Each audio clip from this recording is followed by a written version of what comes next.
The protagonist was the CEO of a gaming company that has been enjoying absolute success. The company he runs has been making millions, and he seems to be a genius at investments and a legend when it comes to making money. He has the Midas touch, everything he touches turns to gold, he's the prodigy boy. But all of this seems to be the life our protagonist led. It's not known how he died, but right now he's in the college dorm room. Voices call for someone named Qian, saying he'll be late. It's the university vice president's class, and they have to sign the attendance sheet.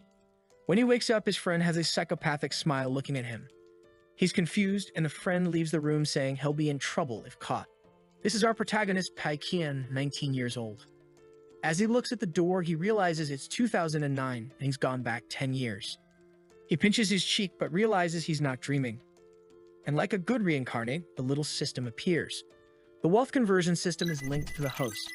Some information is shown, including an initial capital of $50,000 in personal assets. He'll receive money from the system to manage any company. And the profit or loss the company incurs will turn into money in his account.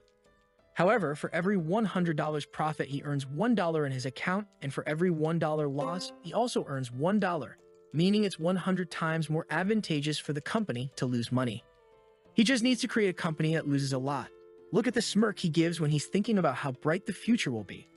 The system asks for the company name, and he puts in Soaring Tenga, and the system warns that the next calculation date will be in 14 days. But they will be postponed if he doesn't have any products announced. Our protagonist says it's much easier to lose money than to earn it. If in his past life he was a successful investor with 10 years worth of memories, he'll do everything to lose as much as possible. He already knows everything that will be profitable, so he just needs to not invest anything for it to have a chance of succeeding. The only question left is what kind of company he should open. He has a mental conference with 5 versions of himself. It's the first meeting of the challenge to see who can lose the most money. One of them raises his hand and warns him that the system has various restrictions. He can't use the money for illegal investments, real estate speculation. He can't keep buying useless materialistic items, and he can't buy cryptocurrencies. Basically, the money has to be used in the company with the intention of making it succeed, but it has to fail. The world he's in is very similar to the one he lived in. The only differences are that the technology is slightly more advanced, and copyright protections are also slightly better. Thinking about these two cases, he imagines that making games would be a good idea, explaining to his mental clones that it's very easy to consume capital by making games. Not to mention that games are volatile. At any moment, people's interests can change. Or they can get tired of the game, all of which causes many players to leave and them to incur losses, which is very good. Not to mention the best part of games is that there's nothing physical. So after bankruptcy, they really end up with nothing but debts and a bunch of useless code. The other clone says that with memories of the last 10 years, they know exactly what kind of games people want. Just avoid those and everything will be fine. Now they're already excited. Step 1. Make a crappy game. Step 2. Convert the losses into personal assets. Step 3. Every $1 of loss turns into profit and he becomes rich. In this life, he'll lose a lot of money, but he'll be the most successful person. Next chapter, the first game has been released. Someone is driving a truck on a desert road thinking that the graphics of that game are horrible.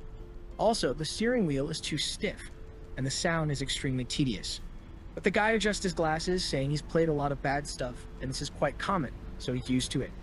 The only strange thing is that the game is too boring. He's been driving for ages. 10 more minutes pass, and he says he can't take it anymore. Looking ahead, he starts having an emotional crisis. Who am I? What do I do? What does this game want from me? I just keep driving forward without stopping. There are no curves. Nothing.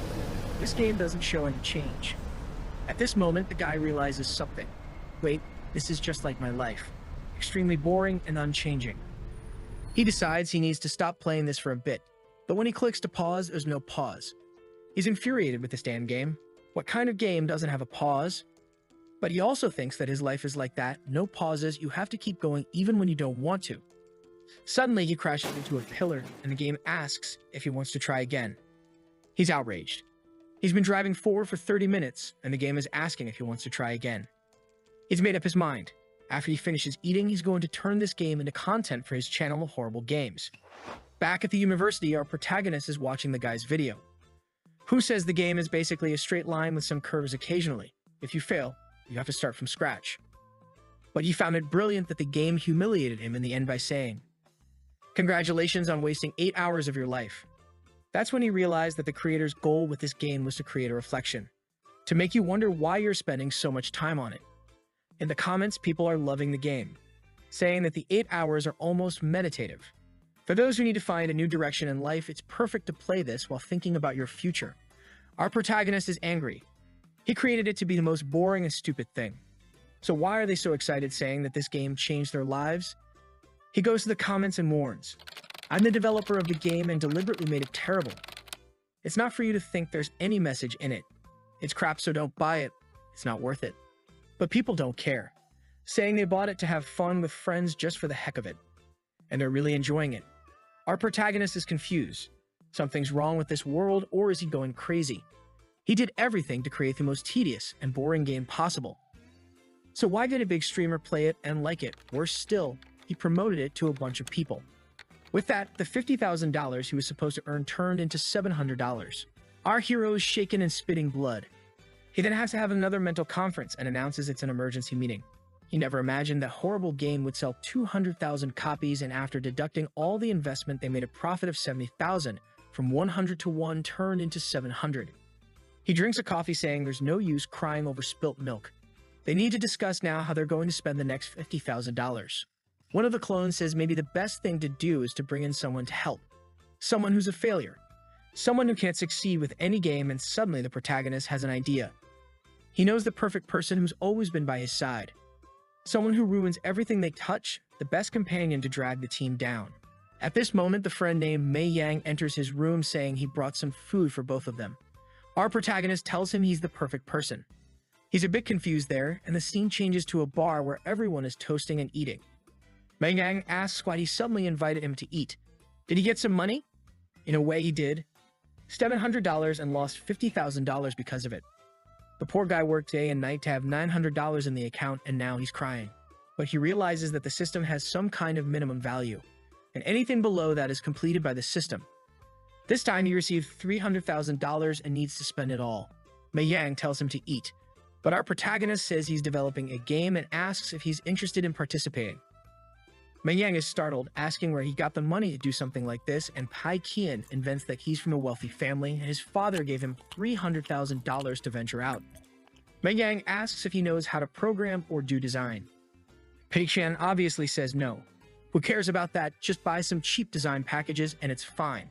But Mei Yang says he's unsure. It's strange to spend so much money. What if they lose everything? Pai Qian gets angry.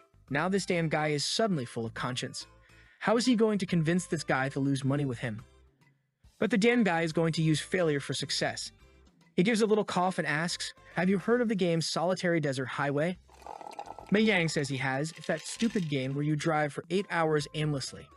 Pai Qian then reveals he created it, and Mei Yang spits his coke across the table and asks, "You created that damn thing? If that's the case, I changed my mind. I didn't know if you had that much talent, brother. If you had enough talent to turn that trash into a famous business, I'm with you. I'm not good at anything, but I'm reliable." He rushes off, saying he'll read everything about game development to be the best and help his friend. Pai Qian wanted to stop him, but the guy was already gone, and now there's nothing to be done. But this guy has never done anything good in his life, right? The only problem is that he's a bit too enthusiastic, so is it a good idea to hire him? That same night, when Mei Yang returned to the room, he had a ton of books. From programming to game design. There's even a book about neck pain, since he's going to be working a lot. Pai Qian finds it impressive, but the damn guy isn't a programmer. So he just congratulates him, saying it looks like I hired the right person. Mei Yang thanks him, saying that's great. He'll start with high-level programming for beginners. Reading the book, he says he understands the individual words, but nothing beyond that. Pai Qian thinks he just bought those to take up space. Then he tells Mei Yang, focus on design, not programming. Besides, the content of those books is outdated. Mei Yang replies, that's why these useless books were all on sale. What do I do with them now? Pai Qian tells him, just take a quick look at those books and then we'll reimburse them as a company expense. Mei Yang thanks him and is impressed, but decides he'll study a bit. Later, he fell asleep with the book on his face. Pai Qian pounds the table excitedly. Thank goodness. He has a lot of willpower, but really, his skill is zero. It's this kind of person that I need. It's just a pity there isn't a bunch more of him. A company like that would be perfect for sure. But now it's time to confirm exactly what he's going to do with the $300,000. in case of losing the $300,000. He takes out some Yu-Gi-Oh style cards, and Mei Yang asks, "Are you trying to create a mobile card game?" Patty Kian says that's the idea. They're going to create a card game based on the Three Kingdoms, and he's already bought all the basics. Mei Yang asks, "Did you see that the Three Kingdoms are trending and want to use them as a reference?" But there are several companies already making mobile card games, and besides, there are several that are very popular, and it's all very common. But obviously, that's Patty Kian's plan. He's going to develop a card game in the fiercest and most competitive genre of all. That way, a bad game won't stand out. With so many others on top, obviously, it won't attract much attention. This time, he'll definitely lose. In the mental meeting, they were discussing that current card games have a payment limit. This is so people can't reach the top of the rankings just by spending money. They have an idea.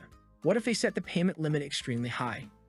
One of the clones says, "But then the players will criticize, right? Because whoever has more money will win." But one of them adjusts his glasses and says it's dangerous. What if a millionaire comes along and spends a lot of money? They'll end up winning again. Those guys who buy a dragon's sword and level 1 armor will get screwed. He then has an opposite idea.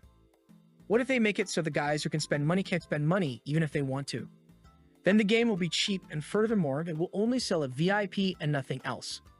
With such a low payment limit, it will be very difficult to make money. They're already imagining all the angry players wanting to use their wallets but not being able to. Pai Qian shows Mei Yang the game template he bought, which is basically a ready-made game, and you just change some information and theoretically it's yours. And what are they going to launch differently? Absolutely nothing. But Mei Yang is shocked. This damn thing costs $100,000. But Pai Qian says it's a steal. $100,000 is really too cheap for this scumbag since he wanted to spend $200,000. He then points to the screen and says that now they have to add combat effects, some card designs, and other artistic features. And Mei Yang is shocked. Wow, do we have to spend even more? What's the budget for everything that's left? Pai Qian says he'll spend $30,000 on music and sound effects, $10,000 on other expenses, and the remaining $70,000 on design. Mei Yang is confused, all this on design. He then organizes some papers and hands everything to Mei Yang, and says he'll take care of the interface and special effects. And the character cards, he'll let Mei Yang handle them and hands him a list of character names. But the poor guy is sweating bullets and says, "I've only watched this Three Kingdoms show twice and I don't even know the characters on the list." Pai Qian says it's okay. He trusts him. All he wants is something original and innovative. Insecure, Mei Yang says it's okay. He'll do his best. Pai Qian says, "You can do it, kid," but deep down he's praying he can't. "I left the hardest part to you, making the game fail." Sometime later, Mei Yang is saying he's lost. He doesn't know where to start. And obviously, Pai Qian says it's okay, relax. The character visuals are up to the artist. He just needs to give a general idea. And it has to be something extravagant and innovative. He can't forget that. Mei Yang asks, "Can I turn Guan Yu into a dragon?" He says he can. "Can I make some random guy into a centaur?"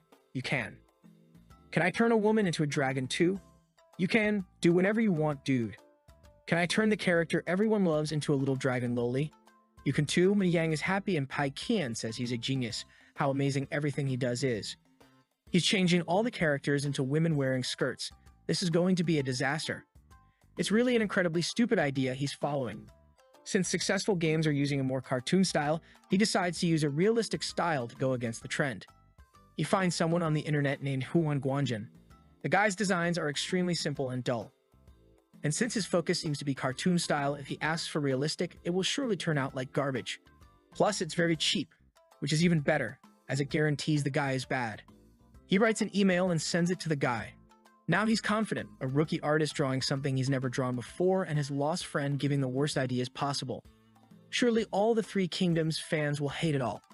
Finally, he'll manage to lose the $300,000 and make $300,000 in profit. Sometime later, the two are in a cafeteria, and Pai Qian is looking at the descriptions Mei Yang wrote. It's so bad it would have been better to leave it blank.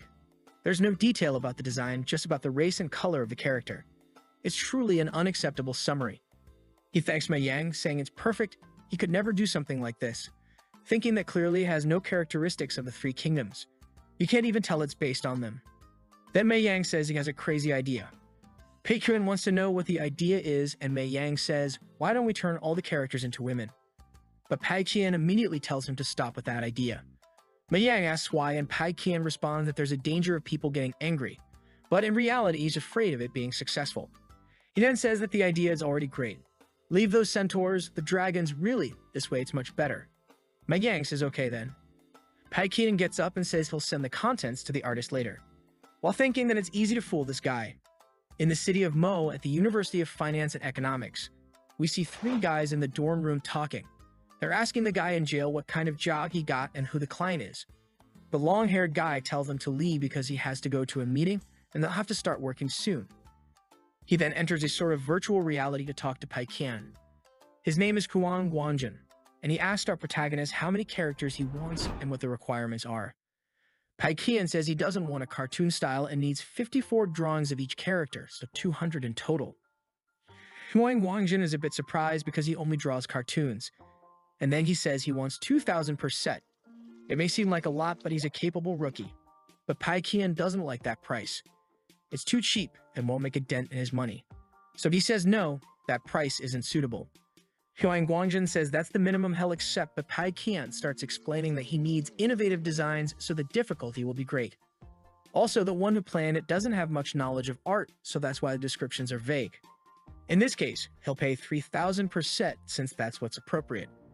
Huang Guangjin is shocked and says it's the legendary reverse negotiation when someone argues because they want to pay more. So Paikien sends the list of characters and tells him to take a look. But Huang Guangjin is shocked your list has no details. It makes no sense at all. Besides, it has no references. He'll have to create everything from scratch. Paikien says it's okay. He trusts 100% in his artistic talent. He can draw whatever he wants. He won't ask again. If he wants, he can record this conversation and show it to the judge. Huang Guangjin says okay, he believes it, and then they sign the digital contract. With that, Paikien thinks it's done. Now it's just buying the music and sound effects, renting the hosting service, and the last 10,000 will be spent. Obviously, he didn't leave any money for marketing since the goal isn't to be successful. In his room, Huang Guangjin gathers everyone and talks about the job. Seeing how much they're going to be paid, the guys are motivated. It's a very good price. Is he paying you all that? Really, I draw cartoon style as much as he wants. But Huang Guangjin warns that it's not actually a cartoon style. He wants everything realistic. The guys are shocked, but why did he ask for that if all of his portfolio is cartoon style? Huang Guangjin says he hates drawing cartoons and his portfolio is like that because all mobile games have been asking for that type of design. He had no choice, so he accepted the jobs. But finally, he doesn't need to draw that anymore. He can show his true value. Sometime later, looking at the computer, he chose the epic oil painting style, with strong strokes and lots of shading. His friends ask if that will really meet the client's needs. Huang Guangjin says he chose this style to highlight the grandeur of the creatures. It's the perfect style for when the art differs from humans, but normally the style of the Three Kingdoms doesn't fit with this. But since the guy changed everything, this case fits well. But his friends warn that they won't be able to help him in this case since they don't understand this style. Huang Guangjin says it's okay. They'll do the initial part and they'll finish later. They're talking about how they need to make this work. The client even pays well, surely has other contacts. They just can't make the poor client lose money. So the motivated Huang Guangjin tells everyone that they'll do their best, and everyone's excited. 3 weeks later, he's finished Dude. The poor guy turned into a skeleton, but everything's ready. Everyone worked really hard, and they can eat. But they don't have the energy to get off the floor. The room is full of Coke and Red Bull cans, and he says they'll go out for lunch tomorrow. He sits at the PC and says he finished the 200 drawings. When Paikien received the file, he was impressed that the guy really sent everything on time, and he's curious to see how it turned out. He still has the remaining money, so he decides to spend it on a few more items. But first, he's going to take a look at the design just to see how bad it turned out.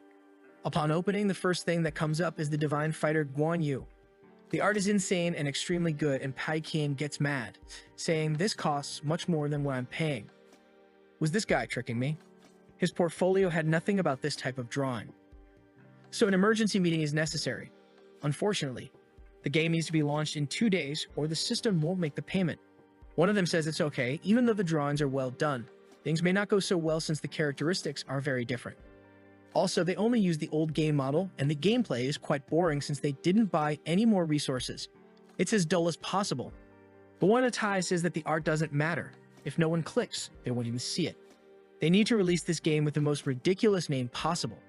And it can't contain 3 kingdoms in the name at all, or it might end up getting some clicks.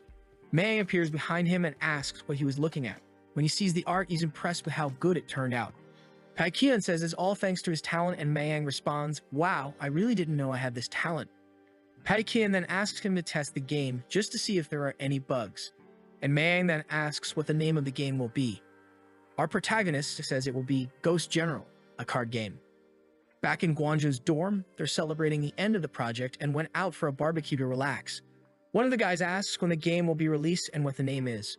Somewhat embarrassed, Guanjun says it's Ghost General, but he doesn't know when it will be released. We'll take a look at the platform and is shocked because the game has already been launched. The friend is also confused, asking, "But didn't you send the illustrations this morning? It's already launched now." They take a look and the game's description is, "This is a normal card game." They think it's very dull. However, they recognize that Solitary Desert Highway was also made by this company. Not to mention the game is being sold for $7, which doesn't make any sense. So they buy it, saying they at least need to see their work in the game. The guy with glasses finishes the tutorial and goes to buy 10 cards to see what he gets. However, he immediately receives 2 legendaries at once and feels lucky, but the other says he also got 2 oranges, and the other got 3. Guanjuan wonders if it's because of the testing phase and the chance of getting the rare card is increasing. Then one of the friends shows that the game's store only sells a very cheap VIP ticket. They decide to take a look at the other systems. Is there anything premium? The other games have up to level 8 for you to evolve. Guanjuan sees that there's nothing and says he'll ask the boss, and he thinks it's not in the final version yet. He then asks about all this and if these things will be added. But Paikian warns, this is the final version. In the mental meeting, Guanjuan asks if there will be more items in the store, and Paikian says they won't release anything else. Guanjuan is shocked and asks why, and our protagonist explains that they want to focus on the fixed price, and they don't feel like putting a bunch of purchases in the game. Obviously, it's because he doesn't want people to have any chance of making money. Guanjuan asks if he'll do marketing, since downloads are low, but Paikian says there won't be any marketing, and Guanjuan wants to know why. Our guy explains that they've already spent all the money, and nothing is left of the $300,000 budget they had. Guanjuan lowers his head, and the friends ask what happened. Guanjuan then says that Ghost General needs their help. He thought that Chief Paikian was super rich, and that's why he didn't try to lower the price and even mention a fair value. But now he understands very well. Chief P doesn't want to get his hands dirty for money, and he doesn't want to sell his values. The kid in the black shirt says that without marketing, it's impossible for the game to become popular. And the one in blue says they should help with promotion. The last one says they're not streamers or popular gamers. They can't do that. But Guanjuan pounds on the table, saying the boss was very generous, and they need to reciprocate. He knows several famous artists and will ask for their help. Sometime later, Mayang is sad, saying their game seems bad and no one is interested. Usually, successful games have millions of downloads, so why does theirs have so few? Paikian puts his hand on his shoulder and tells him not to worry. It's common for a new game like this to go through this situation. Things will get better. However, he's incredibly happy. It's obvious that there are no downloads. There's no marketing, so it's perfect. Mayang says he'll take another look since it's been 3 hours since he last checked. However, Paikian is confident he can look as much as he wants. It can be 3 days, a month. No one will see this game. Just maintain this pace and the $300,000 will land in his account. But Mayang's eyes sparkle, and he says the number of downloads has finally increased and lots of people even left positive reviews. Paikian is shocked and asks what the heck is going on. In the comments, everyone is praising the game. Paikian doesn't understand. He's sure he didn't do any marketing or ask anyone to leave 5-star reviews, so what's happening? Trembling with rage, he falls onto the bed, wondering how this could have happened. Mayang tells him, "I know you worked hard, bro, and things are improving, but don't get too excited." Paikian says he understands. "I'll contain my joy here. I'm really excited." He gets up, thinking he can't cry over spilled milk. He needs to figure out where he went wrong. So he observes the comments again and realizes everyone is talking about the art. He decides to research this and finds a topic where several artists seem to be promoting the game. And right there, he sees at Huan Guanjin, he found the culprit. Now he's mad. Why is this guy helping me so much with marketing, with so much free time? He then sends a message to Guanjin asking if he promoted Ghost General. Guanjin says yes. He even got other artist friends to promote it and told everyone how great it was to work with boss Paikian, who pays well and appreciates an artist's work. Because of this, everyone was moved to help. Finally, someone like that in the game industry. Paikian thanks him with hatred, and Guanjin wishes good luck to the boss. He's sure he'll make even better games in the future. A week later, it's time for the system to tally everything up. Paikian is on the balcony looking at the screen. The game has already made $500,000, and considering everything he spent, the investments, system calculations, he's made $2,000 and missed the chance to earn $300,000. His mental state is collapsing. The only thing he has in his favor is that the system's value will increase. The next settlement date will be in 3 months, and the value will already be over $6 million. He'll probably have to hire an expensive workspace, costing around $400,000 a month, and another 30 employees, costing around $200,000 a month, plus a bunch of good equipment to spend another $1 million. It will be laborious, but maybe he can stay afloat. Mayang then touches his shoulder and says they should eat something good with all this success, and Pai Qian agrees, remembering that he promised to take him to eat something nice if everything went well. On the stairs, Mayang asks what's wrong. He seems worried, and Pai Qian says it's nothing serious, not to worry, it's just that he's very busy with all of this. Mayang says now that he's the boss of a successful game, he should hire an assistant to help, and our protagonist ponders this. Mayang explains that's how every story he sees goes. The boss always has to be bossy, drive luxury cars, flirt with all the girls, and dump all the company's work onto the assistant. Pai Qian loves the idea. It's perfect to hire an assistant to spend money. He needs to hire a professional who can do everything and costs extremely high. This way, he'll have someone to set up the new office, hire a bunch of people, and spend a lot more money. So he goes to another company saying he's looking for an assistant, and the guy asks what the requirements are. Pai Qian says he wants the best and most expensive, and the guy gives him a list saying they're all the best in hand-on. They're disciplined, talented, well-behaved, and conduct themselves properly. He sees a girl named Shin Hailu who worked for a foreign company's vice president. However, it doesn't say there that she left the company. What happened? The guy says it seems he doesn't follow the news much. Pai Qian is confused and asks what he's talking about. The attendant then tells him that the vice president of the company she worked for tried to have some fun with her, but got slapped so hard his dentures flew out. It became news, and the vice president lost his job and she resigned. Pai Qian says he wants her then, but he has one request. She can give suggestions when he asks, but in any other situation, she must remain quiet and not question. The guy says he can trust her professionalism. 3 days later, on Monday, a luxurious car arrives and a beautiful woman steps out. Shin Hailu, the salary of 30,000. She opens the door for Pai Qian, who doesn't quite fit with all this luxury. They go to the part of town with the most expensive commercial offices. The attendant tells him that if he wants a whole floor for his company, he can have the 17th floor. In the office, Pai Qian says the view isn't bad, and the guy tells him that if the company is recent, the government can provide assistance to them. Additionally, they can rent with just 1 month's deposit, so it's very easy. Pai Qian asks how much it costs, and the guy says it's 4 yuan per square meter. Pai Qian says it's too cheap. Obviously, the attendant is surprised, but Pai Qian is thinking that with all the expenses combined, it would be about 450,000. The attendant is baffled. This kid seems unassuming, but apparently, he's really rich. Pai Qian sighs, thinking it's 1 yuan per meter, cheaper than he estimated. Unfortunately, he'll save 90,000 a month. The guy asks if he's satisfied, and Pai Qian says that since it's the best they have, he'll have to accept it, unfortunately. He somehow needs to start losing money since Ghost General is becoming too successful. The guy then says he'll prepare the contract immediately. Later, Pai Qian talks to Hailu and tells her that a good working environment greatly improves employee performance and also enhances the company's image. She takes notes. He says the office desk has to be expensive and elegant, the computers have to be the best, the mouse has to be good, the keyboard has to be mechanical, and the monitor has to be the most expensive available. Since it's a gaming company, they need everything of the highest quality.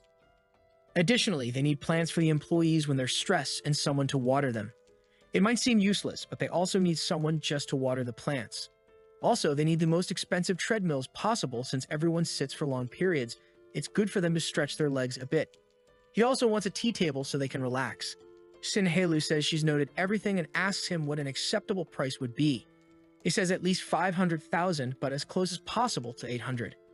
With rent, equipment, and office, he's already close to $1 million. He then goes with Hailu to buy some suits, obviously the fanciest and most expensive ones. Since the system didn't say anything about not being able to buy, he bought several. And Hailu even said she would buy some more casual clothes for him. On the way back home, she handed him a shopping list. The list had several unnecessary items for an office, but it's what he asked for, and she says she saved as much as possible. Then she takes him to a house she rented for him. Pai Qian is impressed that the system allowed this to happen. Apparently, things that influence the boss's image are really part of the company. Shin Hailu tells him to rest and that the clothes will be delivered to his house. He asks her to please prepare the documents of the candidates he's going to interview. She says it's her responsibility, of course. There's a minimum profit requirement in the system. You can't just throw everything away and go bankrupt. He needs to stay at a loss but still within a certain value. This means he has to hire someone not too good, but also not hire a delinquent. Paikian remembers another useless guy he knew from college, a guy who just played games all day. Of course, someone who plays games all day doesn't necessarily know how to make a game.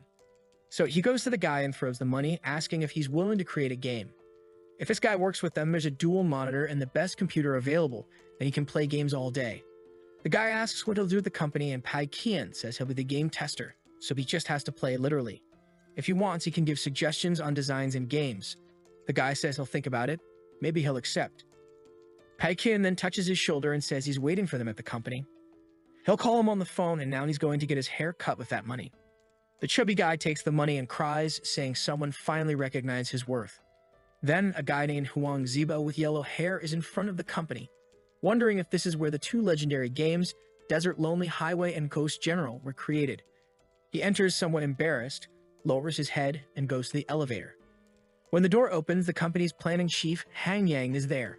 The guy has a salary of 7,000. Huang Zibo is surprised and greets the guy, who points at him and says the company here has very high demand, so he won't be hired. The kid wonders, wow, I didn't expect even he would come for an interview. Was it for the legendary Tengda? He goes to the 17th floor thinking, if even Liu was so sad, he probably wasn't accepted. And if an experienced guy like him wasn't, imagine me. He arrives at the reception and is impressed. The receptionists are famous twins. They then say they'll take him to the interview room, and in the company there are already a lot of things installed and people playing. She knocks on the door, calling for Boss P, who tells them to come in. Our protagonist tells him to sit down, and he goes somewhat embarrassed and greets him. Noticing the silver cup, he can see the level is different there. Paikian asks where he worked, and the guy says he worked at Changyang. He sees Paikian laughing and hesitates. Is he laughing at me? I really shouldn't have come here. I'm just a beginner in this industry. Peg tells him he's excellent and says he meets all the requirements, asking when he can start working. The guy is confused and says the day after tomorrow. So Paikian tells him to bring his resignation letter. He'll already sign the contract, but he asks how much he wants to be paid. Somewhat embarrassed, Huang says 2,100 is enough for him, and he hopes the boss doesn't think that's too much. Paikian puts his hand on his face, leaving him anxious. I knew I had overdone it. But Paikian starts listing all the expenses I'll have to work in the city center. With that, he says the company will pay at least 3,500. Huang doesn't know what to say, and our protagonist says 4,000. It was the famous reverse negotiation again.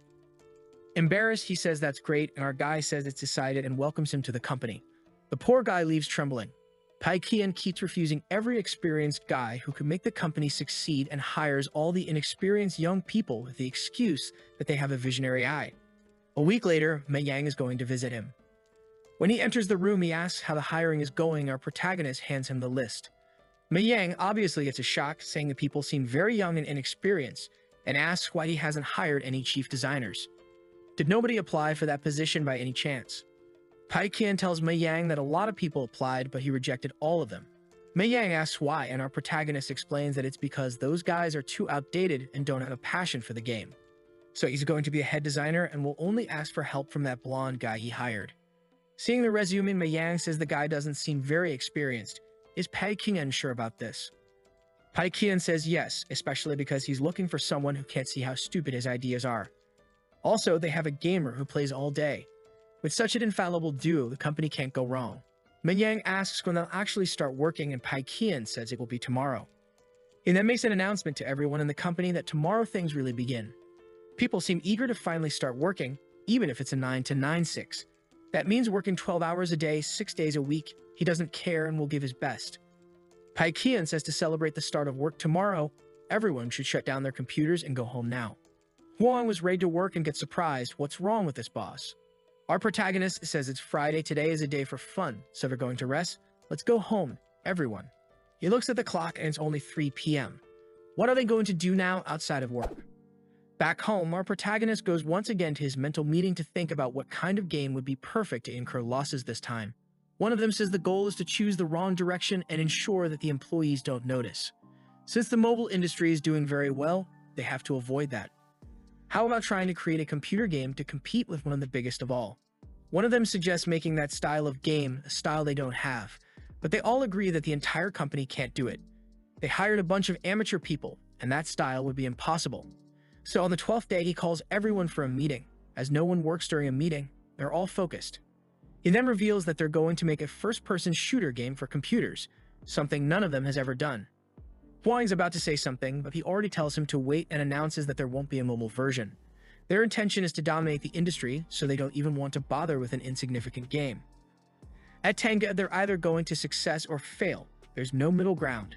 People applaud. Truly, the boss is visionary. He's on another level. He then points to Huang and Baxu and says the two are responsible for everything this time. Baxu will develop the entire design concept and Huang will handle all the execution. Obviously, they don't feel prepared. Huang thinks he needed about 6 more years of experience to do something like this. But Patakian warns for this game he has 3 requirements. It needs to have an interesting story. It needs to make it as easy as possible for new players. And lastly, he wants incredible weapons that can be bought for 888 yuan. They can decide the cost of the trial period, and that's it. Any questions? Huang wants to say something, but our guy interrupts and says the meeting is over, and everyone applauds. Baxu starts drawing and poor Huang starts working on the project. Meanwhile, Mei Yang will be responsible for helping others and learning as much as possible. If there's any problem, especially related to money, just inform him. He's confident about the first-person shooter game. Nobody cares about the story mode. Usually people just want to exchange bullets, so they're going to do a lot of things that nobody will even play. That's the kind of useless work.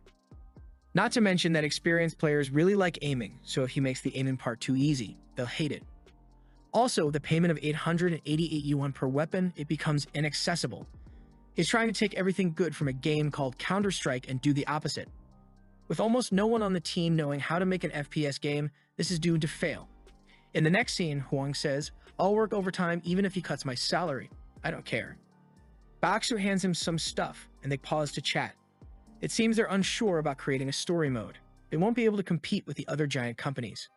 They'll have to focus on reducing costs as much as possible in creating the characters. Since the game is in first person, they can easily reduce the cost there. If they follow the zombie theme, it'll be very simple.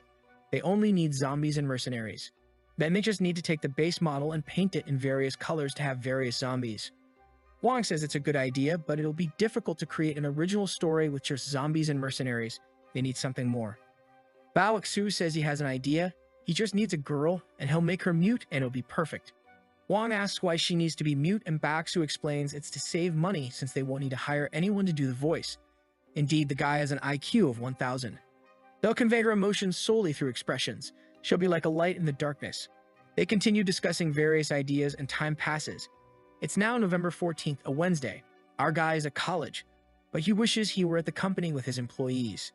He's even playing the Dan Ghost General when he receives a message saying they finished the drafts and he should take a look. The text is too long, so he decides to see if they've done the 3 things he wanted.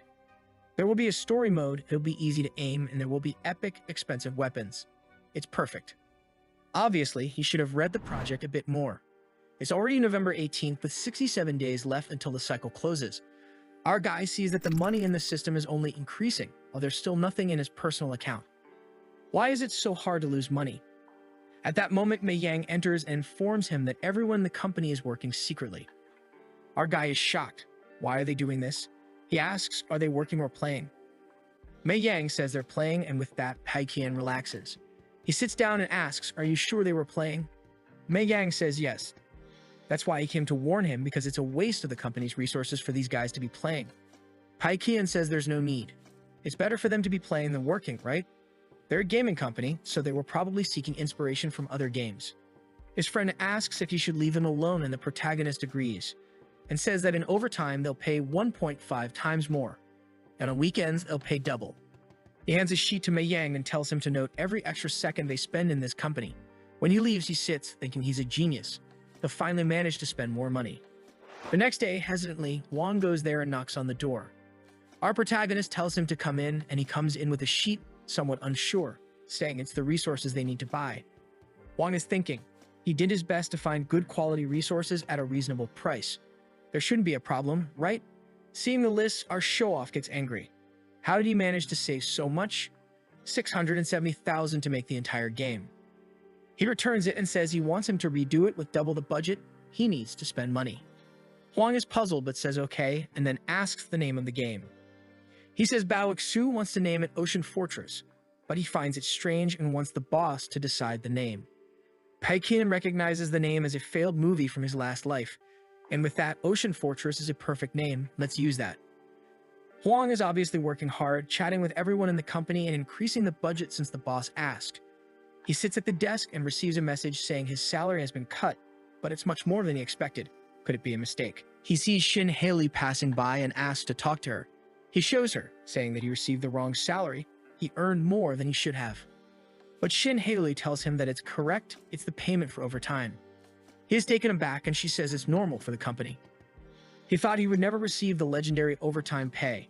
Everyone at the company cries. They found it strange that Boss Pay didn't say anything when they worked more, but now everything is clear. He knew about the overtime from the beginning and simply let them do what they wanted, but he paid much more. Everyone is moved and motivated. While our boy is on the couch disbelieving why is it so hard to spend the money from this cursed system, in an emergency meeting they need to spend impulsively, but all the clones are exhausted. They have already spent everything possible at the company and don't even have anywhere else to put money. It's all the fault of that damn General Ghost who never stops making a profit. One of the clones has an idea. What if they organize an employee trip? However, the system won't accept it if it's just that. So he decides to plan a trip to places where there are companies with FPS games. That way he can spend a lot on hotels, travel, flights, and everything else, and still use the excuse that he's taking the employees to learn. So he calls Halu and explains the whole plan to her. She takes notes, and some time later, the group is already discussing it while playing. Indeed, they are going to travel just to learn. How crazy. They just find it peculiar that nobody has ever treated them so well before. It's bizarre. Everyone is just imagining where they are going, and Huang tells them to focus on work. When Pai Qian receives the budget, he is shocked. It's only 150,000. What kind of crap is this? Halu apologizes, saying she did her best to lower the prices as much as possible. Apparently, spending too much on a high-standard administrator was not a good idea. He asks if they can travel executive instead of economy. However, the system warns that it's not possible. Halu says she contacted the companies to schedule everything. The company they are going to visit is Sunstrike Studios. When its owner learns about the trip, he is confused. What kind of company plans a company exchange? The receptionist says it's the company behind the General Ghost game. Jiamu Yan, the owner of Sunstrike, knows the game, and since it's successful, he thinks it'll be good to meet the owner. So he accepts the exchange and says he'll receive them personally. The receptionist confirms and then hands him a list of newbies' dismissals. He takes a look and tells her to fire everyone except Lin Wan and leaves without saying anything else. The receptionist wonders why this person wasn't fired again. When he sits in his chair, he thinks about it. The reason he didn't fire this Lin Wan is that she is the granddaughter of a boss of a giant company. The guy asked him to let her work there and show her how bad the companies are until she resigns and gives up. But even seeing how bad the lives of game creators are, she doesn't give up, so he can't fire her. Sometime later, they are already at the hotel, and Mei Yan is complaining that he has to keep calling the protagonist boss. He wants to call them friend. But our boy says that can't happen. No one can know they know each other, since he's the special spy. The next morning, they are all heading to the company, and his employee is impressed. A company like that with its own building must be very good and pay very well. The company guy then comes to receive him, and when he sees that Pai Qian is wearing a custom suit, he realizes the boy is rich. They show the recording room, the design room, some cosplays they have, leisure areas, and everything else. However, Huang, seeing that the only thing in their leisure room is a TV, thinks it doesn't even make sense to call it a leisure room. Theirs is much better. Their rest area has only one sofa for such a large company. It's impossible to fit everyone. The food area has about 4-5 snacks, and there's even a warning not to take too much. Compared to their company, it's really bad. Zhu Yan, who wants to know why the Tengda employees don't seem impressed with his company. He was expecting to hear a lot of praise, but it's total silence. Mubian remembers that the protagonist asked him to ask questions and then says, "Wow, today is Saturday. Why are so many employees working overtime?" The two from the company look at each other, thinking that in this company, it's not overtime to work on Saturday, they work every day of the week. Huang explains that they're working because overtime is normal. Mei Yang says he understands it's really good to be able to earn extra money. There are so many people doing overtime that you guys must spend a lot paying for it. The guys from Sunstrike freeze. It's as if they pay anything. Pai Qian holds Mei Yang back and tells him to stop asking those things to the guys. Wang then apologizes for him, saying he doesn't understand much about the industry yet. The guy says it's okay and that he will take them to a meeting to share experiences.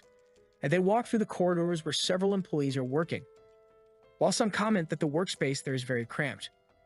Wang says it looks like a normal space. Actually, the problem is that at Tengda it's too big. Zhu Yang heard this and didn't understand because his company gives a good space compared to the standard. Huang then gives a presentation on why the general Ghost game was successful. The first reason was using an innovative and bold artistic style. The second was respecting consumers and the low cost of the game. This made everyone feel good playing without needing to spend much. And the third thing is that he didn't spend anything on marketing and only used social media. Our Paikian thinks he explained it well, but wasn't what he wanted. Zhao Muyan is looking at the protagonist thinking that the guy is crazy not to have spent anything on marketing and even hired a rookie to be an artist. He really is a young man of great attitude and courage. He then steps forward and announces that they are preparing a shooting game called Bullet Hole. And the goal is to surpass Counter-Strike. The most important thing in the game will be the difficulty. In shooting games, usually the enthusiasts are veterans, so they will make something challenging. They are working hard on the visuals and even have military personnel on the project. They will make the game free, but the equipment will cost a lot. Huang gets scared. It sounds like the game they are making, but with everything that people like. If they launch at the same time, it will end the Fortaleza do Oceano. But when he looks to the side, the protagonist is smiling. And Wang begins to think that he came there just to check out the guy's approach. And now he's sure the Fortaleza do Oceano will be a success. Sometime later, Paikian thanks them for everything, and Zhu Muyan says it was a pleasure to have him there at the company. As he's leaving, a girl finally appears in this story to talk to him. She is Lin Wang, the granddaughter of the guy who owns a giant company. She says she wants to ask him a few things. She then asks if making money is the main goal when creating a game. Paikian replies that the main goal is to bring joy, because in fact his main goal is to lose money. She smiles happily and asks if his company doesn't have a dismissal system. He says of course not. Every employee in the company is like family. They have to grow and learn together. He would never abandon anyone, because how is he going to spend money if he keeps firing others? She asks if the employees in his company work overtime. He says he tries to send them home, but it's been difficult lately. The most he can do is pay more for overtime. She asks if he's fulfilling a kind of childhood dream. He says no, his goal is to make money, but she tells him to stop lying. If he really wanted to make money, he would have set a much higher price for General Ghost. She then thanks him for answering the questions and goes away happy and radiant. Paikian wonders who she was. In the next scene, she's already talking to Zhu Muyan, saying she wants to quit. He's very happy. Finally, I managed to make her see the darkness of the game development world. And he asks her, are you going to give up the game industry? She says no. He doesn't understand why she's quitting, and asks if she encountered any problems. She says she just feels like she won't be able to achieve any of her dreams there and she wanted to try another place. Where could it be, right? Back at the good company, our protagonist asks Huang if he wants to postpone the project, to which he replies that it won't be necessary. Paikian says he wants to see the game, already afraid it might be good. Huang then shows him in story mode, players will fight from a lower floor to the top and has a total duration of 6 hours. They will also release a weapon that will cost 888 as he requested. Our protagonist starts to worry, who asked this guy to make a decent game. He remembers that he actually doubled the budget. He probably has some blame in this. But he knows that competing with others with just this won't be enough, and this expensive weapon won't turn out well either. Huang asks if he wants to see the rest of the game, but Paikian says no. Then he takes a look at the official review, and then leaves confidently, since they will launch together with the Bullet Hole. With such competition, for sure there won't be a way for them to win. The defeat will be bitter, or sweet in this case, right? Looking at the system, he says he's finally starting to go into the red. It's been a lot of work to spend so much, but he's managing. He just needs to make an effort to spend the last 100,000 he has. He then calls Hailu and tells her to organize an event tomorrow to celebrate the completion of the game. They will eat at a great restaurant, then everyone will go to karaoke and to a shopping mall. They should reserve all the rooms. Hailu says it's a Friday, but our guy says it would be unfair to use one of their days off for this. She says she understands and then informs him that the girl from the other company came here for an interview. He's thinking that she doesn't need money. That's impossible. And Hailu says she noticed that she is from a rich family. But she seemed kind of absent-minded and lost and probably not very good at work. Our guy thinks accustomed to spending money and still not very good. That's perfect. He doesn't even interview her and says he can hire her. He'll pay her 4,000 a month and let her do whatever she wants today. Tomorrow they will pass on some activities. Haelu enters the room and congratulates her for being hired. Just sign this here, and you'll get 4,000 a month. She is happy and wants to know where she can start working. Haelu warns her that her job is to go to karaoke in the mall tomorrow. The game has already been launched and Baksu is slumped in the chair. Hwang comments that it seems the boss hasn't released anything yet. Baksu says the boss asked not to release anything, they trust that he must have some bigger plan. Hwang sits down saying that they really don't need to be insecure and the boss knows what he's doing. They have nothing to do, so they decide to call a group to test the game. They don't have anyone in the company who likes FPS, and a friend of theirs says they can call a Counter-Strike group.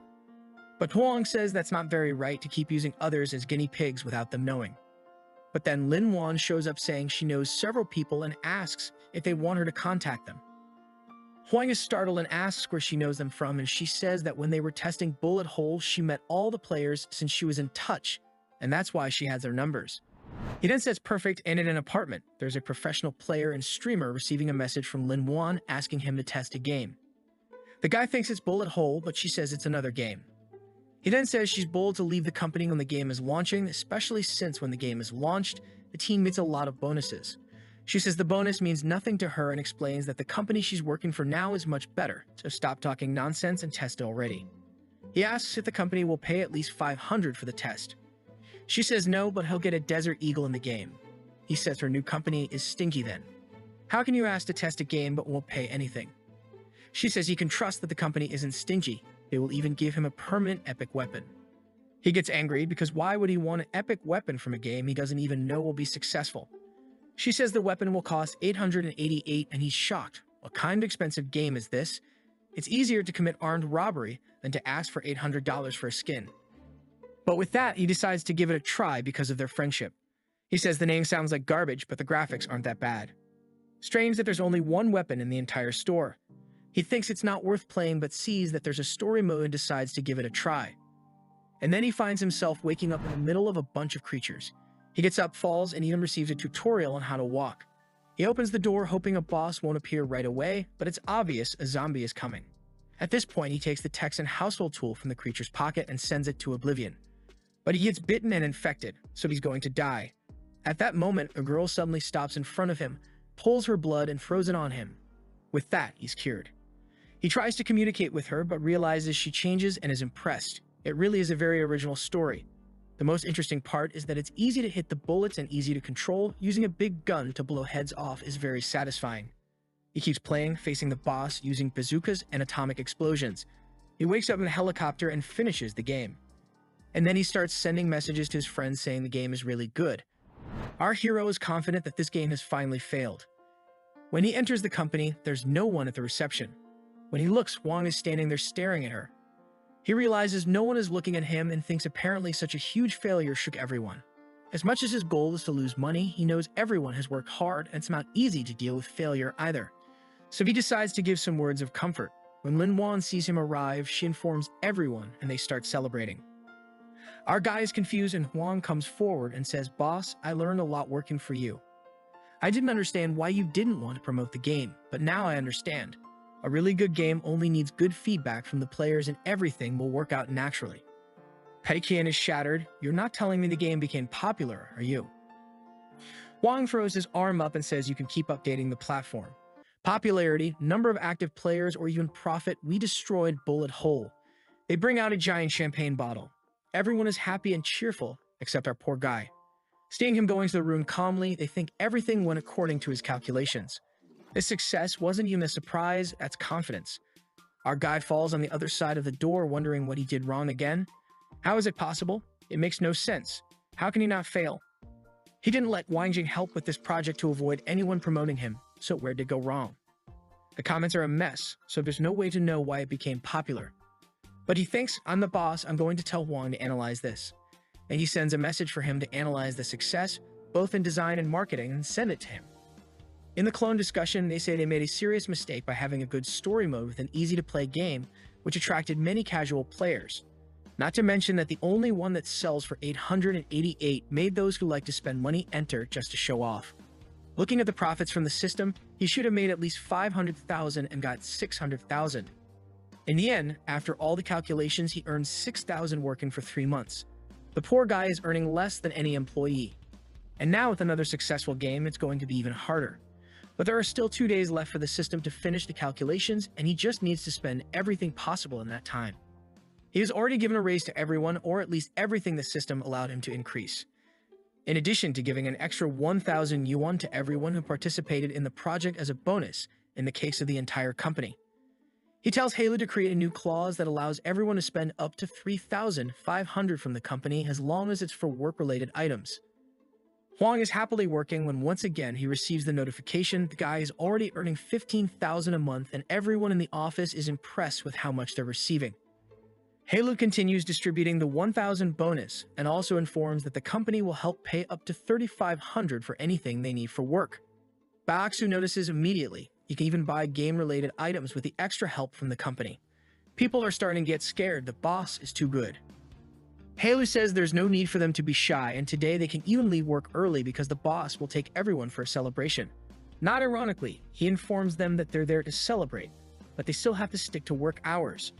He tells everyone to use the bonus he gave them plus the 3,500 it's good for everyone to spend. Everyone goes happily to spend money. He sees everyone entering the stores, talking about what they're going to buy, and he becomes confident. Finally, he's going to lose a little. People are thinking of buying clothes, Nintendo Switch, the girls are buying expensive lipstick and makeup, Baksu went to buy a mechanical keyboard, and everyone is spending. On the other hand, the protagonist is observing everyone, and Lin Wan notices that. Our Pai Qian is worried that people won't spend money, so he has to keep an eye on it. One of his employees was looking at his cell phone when he saw on the camera our protagonist right behind saying, "If you like it, just buy it." However, the guy says it's better not to. His cell phone will last at least another year, and $39.99 is too expensive too. Pai Qian says to just use the company's special credit, and the guy is disbelieving, but how is that possible? It's not related to work, so it doesn't make sense to use the company's credit. Our hero says he's thinking about the possibility of developing new mobile games in the future. And if they're going to make a new version of General Ghost, how will he test the game? The guy starts to believe but is still a bit confused, and Pai Qian keeps insisting until he accepts. He keeps going to everyone's face, telling them to buy as much as possible. Everyone who hesitates, he finds a way to convince, and the person becomes happy. Meanwhile, Lin Wan realizes he's buying things for everyone but himself. He sees her on his back when he goes to tell her to buy something. She says she already has everything in the store. That's the problem with having a rich employee. But finally, he enters a store to buy something for himself. The system only allows him to spend 70,000, and that's what he spends. He bought a 42,000 Rolex, a 20,000 handbag, a 7,000 pen, and a Louis Vuitton belt. Lin Wan says she never expected the boss to be so economical. Really a controlled boy, he didn't even spend 100,000. Wang and Lin observe that everything he bought is just to improve his image as a boss. He really is an incredible boss. But Pai Qian is devastated. He's already spent everything the system allows, but it's still not enough. So he asks Halo what he should buy. The girls are thinking, but they can't come to a consensus. Until Lin Wan says he should buy glasses that will help his life. He then asks Halo to take him to the most expensive store, and the scoundrel manages to spend another 16,000. Finally, he managed to put the company 20,000 in the negative. It's a small step for man, but a big step towards victory against the system. When the system reaches the conversion phase, he receives 21,000. The rascal managed it, and the system's next mission is to have a physical store either in a bustling city or near a university. Our guy decides to take initiative before things start going wrong, or in this case, start going right. He needs to deal with the most dangerous ones in this company. So he gives a prize to Wine, who celebrates. He's the company's best employee, and right after, he takes away his position and says he won't work with the game anymore. He hands him a $1 million check and says he'll be in charge of some new project for the company, and he can think about what that project is on his own. Obviously, he refuses, but our guy insists as usual. He has nothing better to do and accepts. Then he tells Baksu to take a month off. He can travel wherever he wants and relax. However, obviously, Baksu doesn't want to. He'll stay in a alien house playing, and it's much better at the company. But Pai Qian already knew he would refuse, so he planned a trip route for him that also involves learning about game design. That way, poor guy can't refuse. He then calls Mei Yang into his office and says he'll let him be in charge of creating the physical store he wants. A huge place. It will be a mix of a LAN house with competitive games with a computer parts store. It will be a revolutionary place in a huge building, and he'll trust Mei Yang with all of it, who is crying emotional and says he can do it. Our protagonist thinks all the pieces are on the table. After removing Huang from his position, he left Lumen Wang in charge of the game direction, who doesn't understand anything about it. Furthermore, with Mei Yang leading the physical unit, the best he can achieve is leave a like on the video to help Mamoru to produce more juicy content for his brothers. Hit that cheeky little bell, and I'm out. Remember the last chapter ended with him initiating the project to set up the physical location. Before things derail, he's already pulled the best employees from the company and put Mayong in charge of everything. Mayong assured him not to worry because he could handle it. However, he's left out in the rain trying to contact people clueless about how to start the project. Then he held a company meeting and assigned the most important task to someone who has never worked with it before, Lu Migliang. This time, the game will be called Game Designer. It's a game where you'll be a character who creates games. People are curious as he explains that in this game, players will be able to decide the payment method, strategies, and everything that happens in a game company. After explaining, he asks if anyone has any doubts. People look at each other, and he feels confident. No one is saying anything, which is exactly what he wanted. It's not a common genre, and no one will have any idea how to do it. Suddenly, one of them raises their hand and asks what the representation of this game will be. Will it be an interactive fiction? Those games where you choose certain options that decide the course of the story. Pekian says no. Actually, everything has to be 3D with the best graphics possible. Obviously, because if it were simple, he wouldn't be able to spend even a little of the company's money. The guy is startled, wanting to use a bunch of 3D characters in a fiction game. Pekian says he's too fixated on this interactive game thing. The game will be a 3D path with several routes. Each door represents a decision, and decisions lead to different destinations. The guy thinks this doesn't make sense. Why spend so much money on 3D just to pick a door? Lin Wan thinks it's an innovative idea, but just moving forward will make the game very boring. Pekian ponders, now that the company can't be completely in the red, the game has to be boring, but not completely boring. He then has an idea. They can add a kind of voiceover to the game to allow people to have more interactions. When they make the right choice, voice A will speak, and when they make the wrong one, it will be voice B, and obviously the voices will try to help and hinder the player, besides trying to confuse or help the person make the ideal choices. Pekian says that with these lines, at least the players won't get so bored. Lin Wan smiles, thinking that Boss P is really very careful. She jots down everything, thinking he really is a genius with game ideas. Pekian says he wants the basic design in 3 days, a complete project in 1 week, all the art deliveries in 2 weeks. Is there any problem? The guy says no and says Boss P can trust him. With that, the meeting ends. Sometime later, on the couch with Ma Yang, he asks how things are going since 3 days have passed. At least he found the place where it's going to be. Ma Yang says he still has no idea. Pekian spits out his coffee, thinking he'd be a millionaire if he could have a bunch of Ma Yangs in the company. But Ma Yang says the current priority is to find someone suitable for this job. Ma Yang is smiling while Pekian thinks he's confident that Ma Yang will fail, but what if he ends up finding someone very competent? Then he asks what kind of person he's looking for. Ma Yang says he found a guy in an online forum who seems to be very talented and is trying to hire him. Pekian finally relaxes as if he's going to find a talented person and manage a multi-million-dollar place in an online forum, and he asks Ma Yang for project details. Ma Yang says since it's going to be an internet cafe and computers are the main part, to have an identity, they need to create their own computers. And this guy he found in a forum for computer experts, so he's definitely going to do a very good job. Pekian nods, saying it's perfect then. He's overjoyed in finding such an expert. Surely each of the computers will be extremely expensive. He puts the cup on the table and says, we really need this type of expert, so go now and offer even more money to him. Pekian approaches and says they need to pay at least 8,000 for such an expert guy. Mayang unenthusiastically mentions that even his salary is only 5,000 still. Pekian says he doesn't need to worry. If he manages this successfully, he'll get a bonus. With that, Mayang excitedly says he'll get back to work and leaves the room. Pekian slumps into his chair, now believing he's dealt with part of the game and tackled Mayang's issue. The only problem is Huang Sibo, whom he gave 1 million to for a project, and he's afraid of how the kid will spend it. February, it arrives. The guy knocks on Pekian's door and enters to show that the game project is ready. Pekian asks if he's working overtime because he was too fast. The guy says no, it's just that his efficiency is higher working at Tangda, so Pekian tells him to sit down. He then hands over the papers for Pekian to look at. Pekian decides to scrutinize them to see if there's anything that could make this game succeed too much, like what happened with Huang. Pekian starts asking some questions about the project and the ideas. The guy explains, but he heard that the boss didn't even look at Huang's, which means his isn't perfect. However, he notices the boss's attention to detail really focused on helping him and ensuring he can make a great project. Pekian closes his eyes and imagines making some decisions in the game. As he enters the first corridor, he can choose the genre of the game to be created. He can choose if it's 3D, if it's 2D, what the characters will be. He then frowns, realizing it's terribly boring. Even in his imagination, it's not fun at all. Surely he can start working because it's perfect. The guy smiles, and Pekian tells him to use everything with the best quality possible. The guy leaves, promising he'll constantly try his best. Suddenly, the door opens in his face when Huang opens it. Inside a club, a bartender prepares a drink, and a blonde guy calls him, saying the customers want a song. He says he's cleaning the counter and will go sort it out. Then he climbs onto the stage and starts singing for everyone. As he performs, he introduces himself as Zhang Yuan, a 24-year-old guy who works as a bartender and singer. Sometime later, everyone is leaving. The blonde, who is the boss, tells him to close everything before leaving, and he just thanks him. Suddenly, his phone rings. When he looks, he gets excited.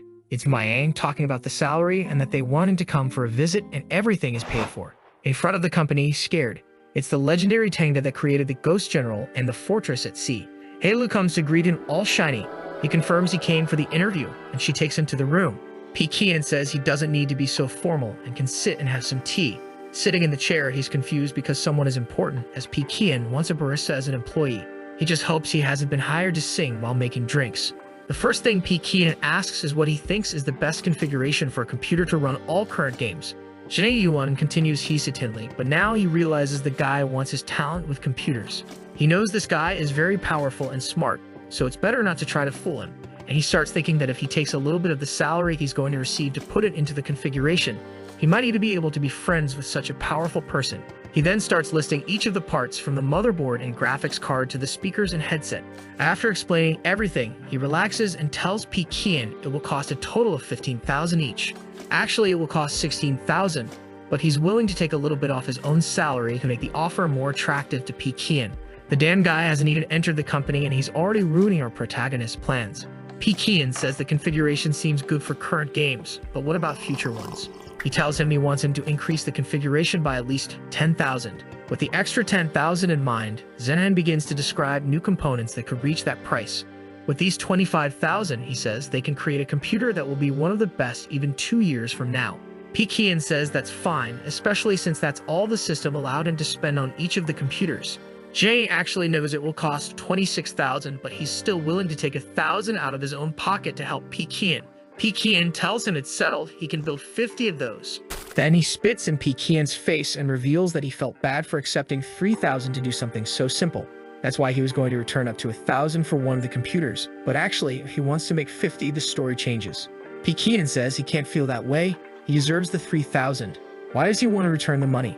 He hands over a napkin, saying for each of the computers he builds, he'll earn an extra 200, and explains that he wants to open an internet cafe in the city of Zhengdu, and if he wants, he can even come work with them. With tears in his eyes, Zhengdu says he definitely wants to work here, already thinking that with such a generous boss, his life will finally start to improve. Pekian then asks him to talk a bit about his previous work. He says he's currently working as a bartender and singer in the same place, and in forums, he's known as a computer master. He feels sad because the boss called him because of computing, but he has nothing related to it on his resume. But Pekian says he's actually amazing for having so many talents. With so much talent, he can work at the internet cafe, making drinks, and even singing, and in this way, he deserves to receive 3 salaries. Before the guy can respond, he calls in Heilu and tells her to bring the contract. She appears with the contract in the same second, and he just hands it to Zhang, saying he'll receive 14,000 a month. The guy has tears in his eyes. He can't even believe he's signing a contract to receive 14,000. He who comes from a simple family will finally achieve success. 2 minutes later, Mayang appears in the room and asks the boss what he thought of Zhang. The guy is really an expert, isn't he? Zhang, embarrassed, says they praise him too much. Pekian pats Mayang on the shoulder, saying he really did a great job finding the talent. Zhang is impressed that Mayang really works as someone who hires for Pekian. Then he shows Pekian that he found a good place to open the internet cafe. It's a huge place with all glass doors. It was an extremely luxurious restaurant, but it went bankrupt. It has an area of 3,000 square meters and costs 300,000 a month. Seems too cheap. What does the boss think? Zhang is startled. Why isn't anyone commenting on why the restaurant went bankrupt? Clearly, there must be some problem with that. He knows the problem with this place is that it has a very large shopping complex a few blocks away, so everyone prefers to go there. It really is such a big place and this price is cheap, but it's not worth it. Feeling isolated in the room, he's not sure if he can express his opinion since he just joined the company. Pekian claps his hands, saying it's an amazing place. They'll choose it. Mayang gives a thumbs up, saying he knew boss Pekian would love it. Zhang decides not to say anything so he doesn't get involved in the boss's decisions. He then says he'll explain the plan and they just have to follow it. Since the internet cafe will need 50 computers, they'll have a price of 10 yuan per hour. In addition, they'll create a bar area for Zhang to be there when he's not busy. And they also need to have a spacious area for Zhang to sing some songs. Since this place used to be a restaurant, they can take advantage of that to put a chef in there to cook some things. The second floor will sell computer parts. It doesn't need to make a profit, just not a loss. And next to the restaurant will be a small cinema. Nothing too big, just a few seats is enough. Pekian tells Mayang that's basically it, and is impressed with the boss's plans. Pekian says the idea is to have a place that has a bit of everything.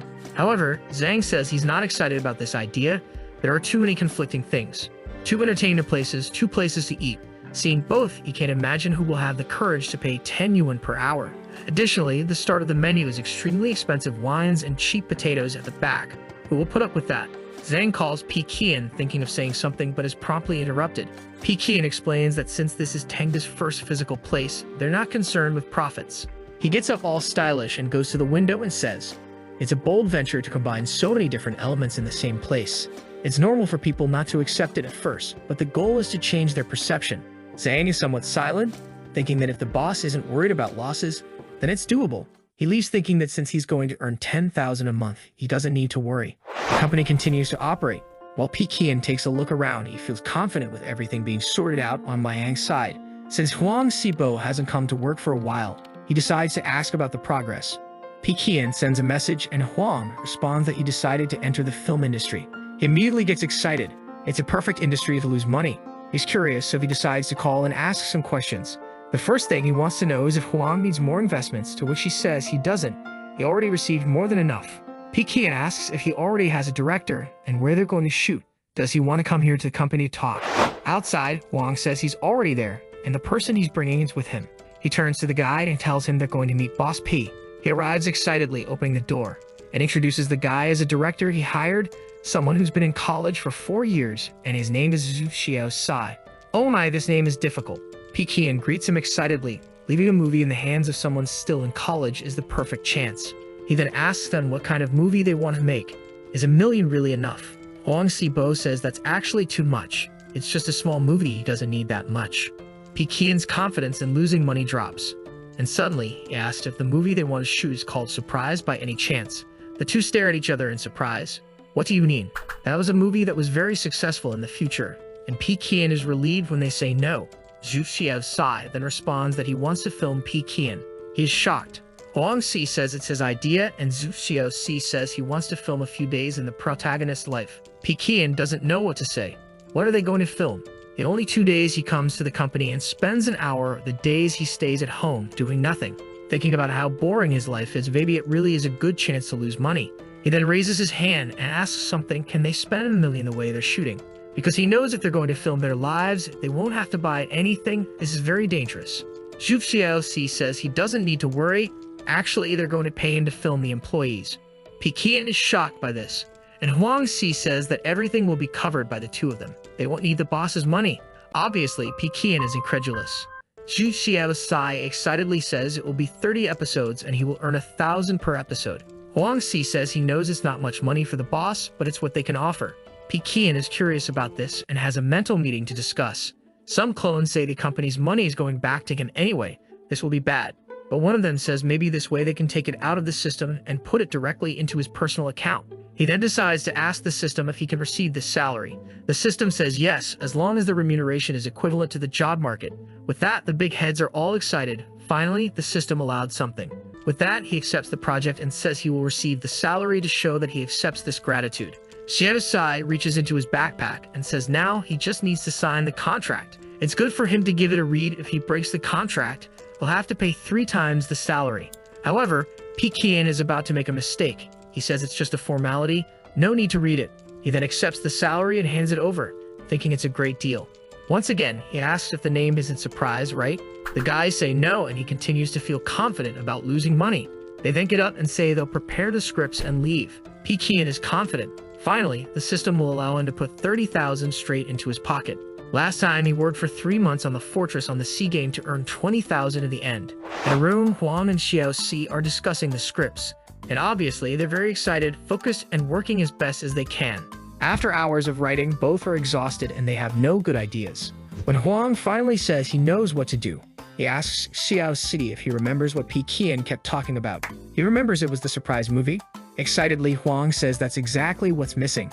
That was the boss's hint. Xiao City understands what they mean. They have to film out of nowhere, and there's always a plot twist to make it a surprise. Now, both are excited to start writing. After much planning, the next day, everyone was working, when suddenly a bunch of film crew entered the room. They went to Boss P and said it was a simple filming, nothing special. Qian asked if there wasn't even a script, and Xiao said no. First, he would just sit on the couch and glance at his Rolex. Then he would look at a game magazine and point to the top photo. Then standing looking out at the city, he would smile as if deep in thought. With that, he says cut. He tells the boss it's all done. He can go back to work, and Qian thanks him. However, he's confused. Did they really film anything? It doesn't make any sense. The guys are gone, and he's excited. Really, the guy is useless, and he's definitely going to lose money. The only problem is that they save everything, so it will be difficult. But he starts thinking, wait, why did they ask me to sit and look at my Rolex on the sofa? And why do they want me to stand outside as if thinking deeply about something? He has a feeling something bad is going to happen, so he goes to the door and calls Xiao Si, asking if there's a problem. Qian wants to know if he can take a quick look at the video script. Xiao Si, sweating, says yes. With that, he leaves, saying they'll edit the video and he can see. Qian runs back and starts reading everything.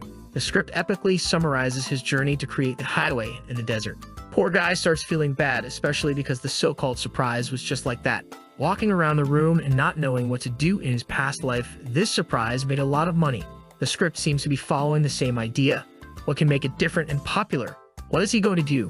He asks the system if he can remove the 1 million investment. The system says he can only remove it with a valid reason. Otherwise, it's considered a violation. Qian tries to think of a valid reason, but there isn't one. He says the only way not to look like the successful movies is for the boss not to appear, so he won't act anymore, and sends a message saying he's been very busy lately and they should find another actor. Then he remembers that in the contract, he would have to pay 90,000 if he missed all the shoots. He asks the system if he can use it to pay the 90,000, but he warns that since it's a personal contract, he can't do that. He drops the phone. It's over for him. He decides that for things to work out, we'll have to lose even more money at the internet cafe. It's time to get everyone in this company to spend even more money on these projects. The next day, people are arriving there to do more filming. Xiao hands over a script this time and tells Qian that yesterday's video is almost ready. He can relax, but Qian doesn't seem very excited about it. The name of the script this time is Giving 9 Consecutive Raises to My Hardworking Employees. He realizes there's a chance that could go viral. Xiao asks if it's too much for him. Qian says no, they can continue filming. Xiao then says, let's start this. Qian has an idea. What if he starts working half-heartedly? They'll use his terrible acting skills to ruin these series. He knows very well how terrible actors act, so all he has to do is imitate them. Xiao asks if they can start, and he says yes. He's not a professional, so the guy can't complain about his acting. Xiao then tells him to make a completely expressionless face, but he does nothing. Xiao then asks for another expressionless pose, and he does nothing. Xiao then asks him to maintain that expressionless face, but with a slight smile. He doesn't have much to do, so he gives a slight smile. Xiao asks him to do the same thing, but looking somewhat uncertain, and he does that. He asks him to pat his shoulder, and he does. He asks him to hand over a card, and he does. With that, everything is done, and they shake hands. Xiao thanks him and says he acts very well. It's incredible how he can make a completely expressionless face convey so many emotions. With that, they leave saying it was perfect. Surely, this film will do very well thanks to his acting skills. Qian is confused. He didn't do anything at all? What is this guy doing? But he has a bad feeling. He realizes that Xiao had planned a video in which he wouldn't have to act at all. Clearly, he's nothing but a prop for filming. He doesn't have much chance to ruin it with his actions.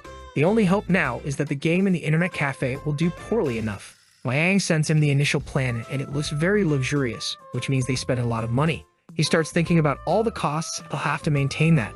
It's all shining when only the initial investments will exceed 3 million. The higher the cost, the more money he loses. This is wonderful. Liang says he'll try to speed up the projects as much as possible, and Qian is touched. In the end, you can only count on friends. Suddenly, someone knocks on the door and Qian tells them to come in. He tells the guy that he made some changes to parts of the game and the voices. Did he happen to take a look? The guy says yes, and Qian asks what he thinks. The guy says he thought the game's dialogue was too humiliating for the player. Qian says it's going too well. Qian tells him not to worry about it and to start spending money right away to make some designs. But he has to understand that what he wants is the most expensive animation design of all. The guy is terrified. He already knows they'll be cursed by the entire industry for spending so much money on something so stupid. But if Boss P asked for it, he must have some plan for it. He leaves and asks if P Kian wants to meet the artist he's going to hire. P Kian says he doesn't need to since he doesn't understand anything about art. The guy leaves the room excited, happy that P Kian trusts him so much. He returns to work thinking he needs something perfect. He starts searching all over the internet for someone who fits what he wants. Suddenly, he finds someone, the person who worked on Ghost General. He gets excited. It's someone who has already worked with Boss P and has very good art. On February 12th, P Kian was returning home. Everything in the company was already complete, and he was going to visit his parents, but he didn't want to tell them anything about it. They would end up asking where he got the 50,000, and besides, his father is a bit old-fashioned and doesn't like games. So he enters the house, and his mother calls for him. His father from the sofa says the boy's back. Shining, he greets them both. He sees that the TV is too small and tells his father they should buy another one. His father says there's no need, he doesn't even watch TV properly. The washing machine is making a loud noise, and he asks why they haven't replaced it. His father says the motor is too expensive and besides, there's no problem because it still washes clothes. P Kian says they don't need to buy a motor. They just throw it away and buy another one. The father says he's suspicious because P Kian wants to change a lot of things, and where is this money coming from? P Kian says it's nothing special and the father tells him to go change and wash his hands. But the father is just duping him. So he says that actually a friend invited him to act in a small movie and he got 30,000. That's it, nothing major. The father says it's impossible for his son to receive 30,000 for filming. It's more likely he paid 30,000 to be filmed. If I had a father, he'd mock me too. P Kian complains to his father for not believing him, who says he'd only believe it if he saw the video. P Kian says the video hasn't been properly produced yet. The mother tells them to stop chatting and eat already, so everyone eats. A little later, on the sofa, the mother asks where this movie will be shown. He says he has no idea, and the mother tells him to ask the director. Seos informs him that it was released and it's in the comedy genre with the name The Daily Life of Boss P. He rushes in, saying it's already out, and decides to show it to his parents, because this way he can pretend to act like a boss and not actually be a boss. He grabs the laptop and plays it for them to watch, but he's shocked to see it already has 200,000 views. The father finds the title The Daily Life of Boss P strange. P Kian says he's acting as if he were the boss of a company. They then watch the video, which starts with the line, "I look at my Rolex not to see the time." But it ends quickly, and the parents ask, "Already over." It was kind of short. P Kian tells them to keep watching while he goes to his room. The mother says her son acts very well as a boss. It seems like he has his own business. And the father says it doesn't make sense. What kind of boss has no expression at all? P Kian closes the door, goes to the computer, and clearly looks quite sad. This disaster is getting popular. Everyone says he's an incredible actor. Seeing him being so lazy really reminds them of their own bosses. P Kian doesn't know what to do, but he can rest assured. After all, there's no way to make money from this unless someone wants sponsorship. On the 22nd, he's back at the company, and unfortunately, it's already reached 500,000 views.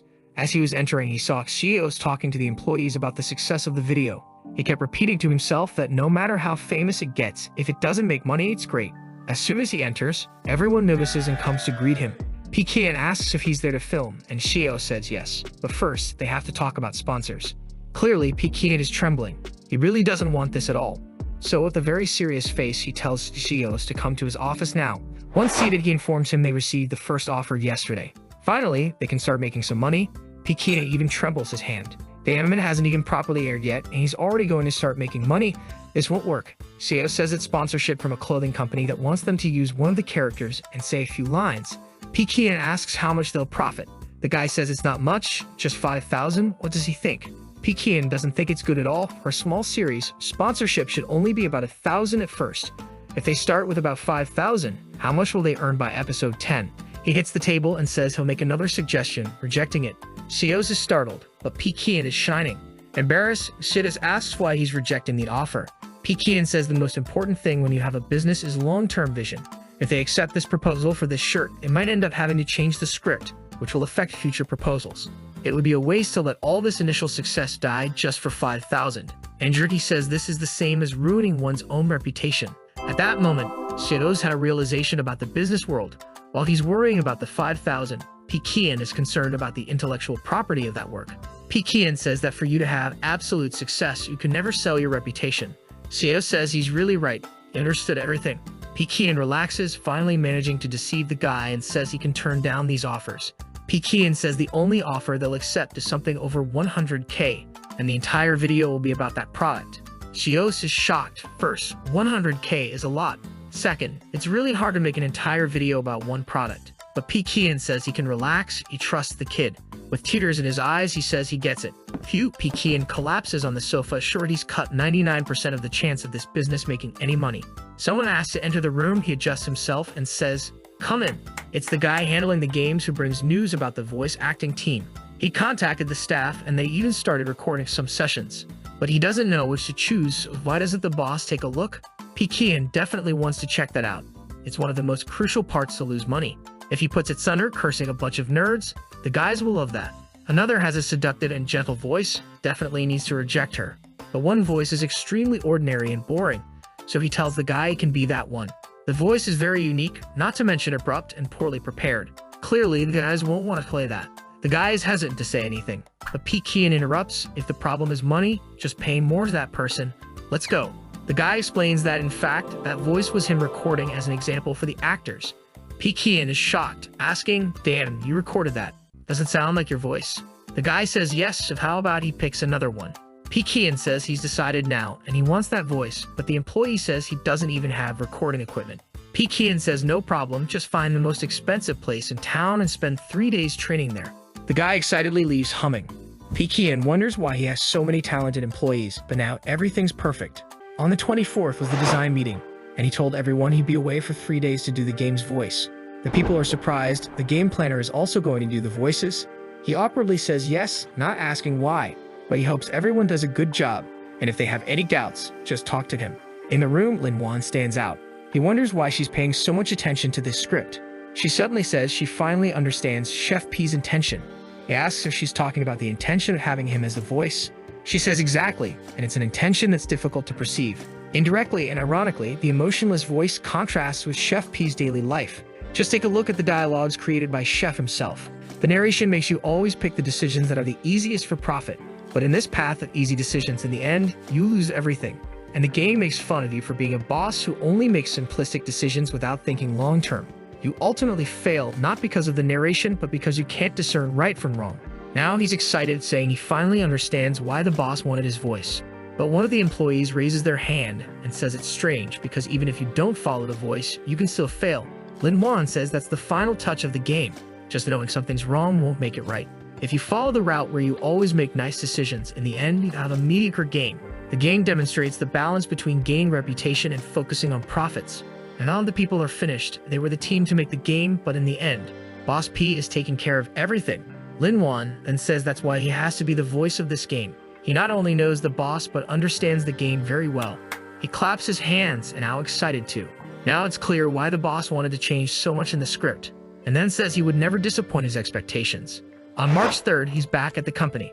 Pekian is rolling because he's sure he's lost a lot now. As he was about to enter the room, someone called out Baeksu's name. He turned around, startled. The damn guy was back from his 1-month break. He was gleaming, saying the vacation was wonderful. The guy asked if he wanted to take a look at the project, and Baeksu replied no, he trusts Boss P. The boss who thought the situation was perfect. The game is almost being developed, and Baeksu won't change anything. It's just if everything goes wrong, then finally the plan will be successful. As soon as Baeksu arrived, he grabbed a potato chip, grabbed a Coke, and went to the PC. It's been a month since he played anything, and finally he's back in paradise. However, while he plays, he says the game has a strange sensitivity. He decides to improve the game to optimize things since he's kind of idle. Since he has so much energy, he decides to also improve General Phantasma. He already closes the animated book.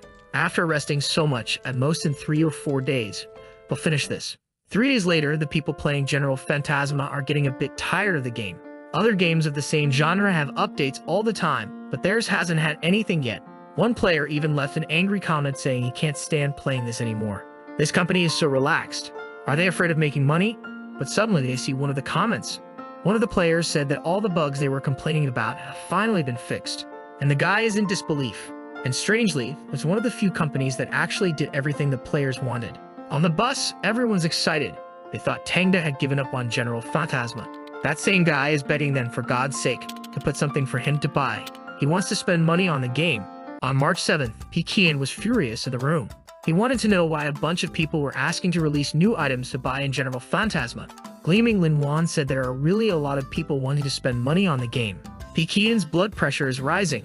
He asks if she's sure they want to spend that much. She says she guarantees it. The discussion is even stirring up the forums. Afterward, Pekian asks why they want to spend so much money. The game was fine until recently. She explains that the players really like it and are afraid the game will shut down, so they want to provide financial support. Now the poor guy is devastated. His heart even stopped. Who likes the game so much? Lin Wan asks if he's okay. What happened? He says to just reply that they're in the middle of planning, that's all. And they'll launch, I don't know, in May or June. He's got no choice. We'll have to do something. Lin Wan is startled. She didn't know they were already in the middle of the process because no one told her. He says not to jump the gun. They're still in the middle of planning. She apologizes and leaves. Pekian slumps in his chair, and unfortunately, the 3 games he wants to fail are turning into absolute successes. Why is it that since this system appeared, evil things keep happening to him? And the system has a rule that he can't let anyone find out that the game has to go bankrupt. If he takes 2 stupid actions, it may raise suspicions. He gets up thinking that as soon as they finish the game they're creating now, they'll update General Phantasmal as something really stupid. But it's time to rush to the internet cafe to make sure nothing good happens there. He arrives at the entrance, which has a logo that's a Y with a fish. He's impressed. There's not a single Chinese letter or even English. It's definitely Mayang's doing. Entering, he thinks that doesn't explain absolutely anything about what's inside or what makes no one enter. Walking around, he notices everything looks really nice. The computers are already being set up, and there's even a clerk working. Mayang asks what he thinks. Is he satisfied? Is the bar good or the chairs good? What kind of books should they put in right now? They can put in some manga, some manhwa. What does the boss think? Pekian says no, he wants something much more innovative. He wants things that people will read and ultimately won't learn anything. Mayang asks for some examples of such books, and he says to put in books about the little history of Ukrainian tractors, a study book on small tractors. How I made a tractor for my homeland. Confused, Mayang asks why everything is about tractors. Pekian says he doesn't understand anything about elegance. He should just go online and search for the type of books pretentious kids like to read and buy all that doesn't make sense. Mayang just agrees and tells him to come take a look at the kitchen. They still hadn't decided who will be the cook, but a bunch of people applied for the position. He says it has to be someone specialized in home-cooked food, and Mayang says he can handle it. Pekian, with a mischievous smile, says he can always count on his best friend. But Mayang feels awkward and tells him to stop praising him so much or he'll become arrogant. They then go to the computer room, and Mayang pulls a chair, telling him to give it a try. As Pekian sits down, he realizes it's very comfortable, as expected from a chair that costs a fortune. He tells Mayang that when people sit at the PC, they should be handed a cloth to clean their hands, just like in a fancy restaurant. Mayang says it's a bit too extravagant just for using a computer, but Pekian says it's a high-class place. That means the people who will frequent there are used to this kind of treatment. Also, this place will be smoke-free, so it's good to install a ventilation system. Mayang agrees, and suddenly Zhang comes and offers him a drink to try. He tastes it, puts it on the table, and wants to know what alcohol was used and how much it costs. Zhang says it's called Jungle Dawn juice and costs 50 yuan for just 1 glass. They're using grappa in the mix, which is a very expensive kind of liquor. Pekian wants to know what the cheapest item is, and Zhang says it costs 25 yuan but can be reduced. Pekian says to do the opposite and increase the price. Only rich people will come to this place. If you keep charging little, they'll think you're humiliating them. Zhang is startled by this kind of logic. But of course, Pekian is afraid of making good and cheap drinks in this place, starting to get busy. With the prices he wants, 2 hours here will cost the same as the whole day elsewhere. Clearly, it's a ripoff. So he says it's perfect for everyone and says he's leaving because he has other things to take care of. Mayang says they'll open the day after tomorrow, and they're thinking of charging half price as an opening event. Pekian says a high-class place doesn't get discounts. It's just for opening without any events. Mayang says okay, they won't organize anything then. With that, Pekian smiles. When things are up and running, he'll come back here to see this place as empty as it is now. On March 9th is the grand opening. Lots of people walk by, but no one enters. While cleaning the glasses, Zhang is even a bit discouraged.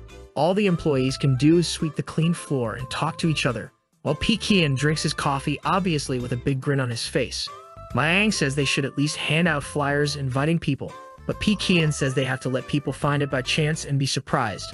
Mayang is surprised. How are people going to find a place like this by chance? Suddenly, someone opens the store and walks in, taking a look around.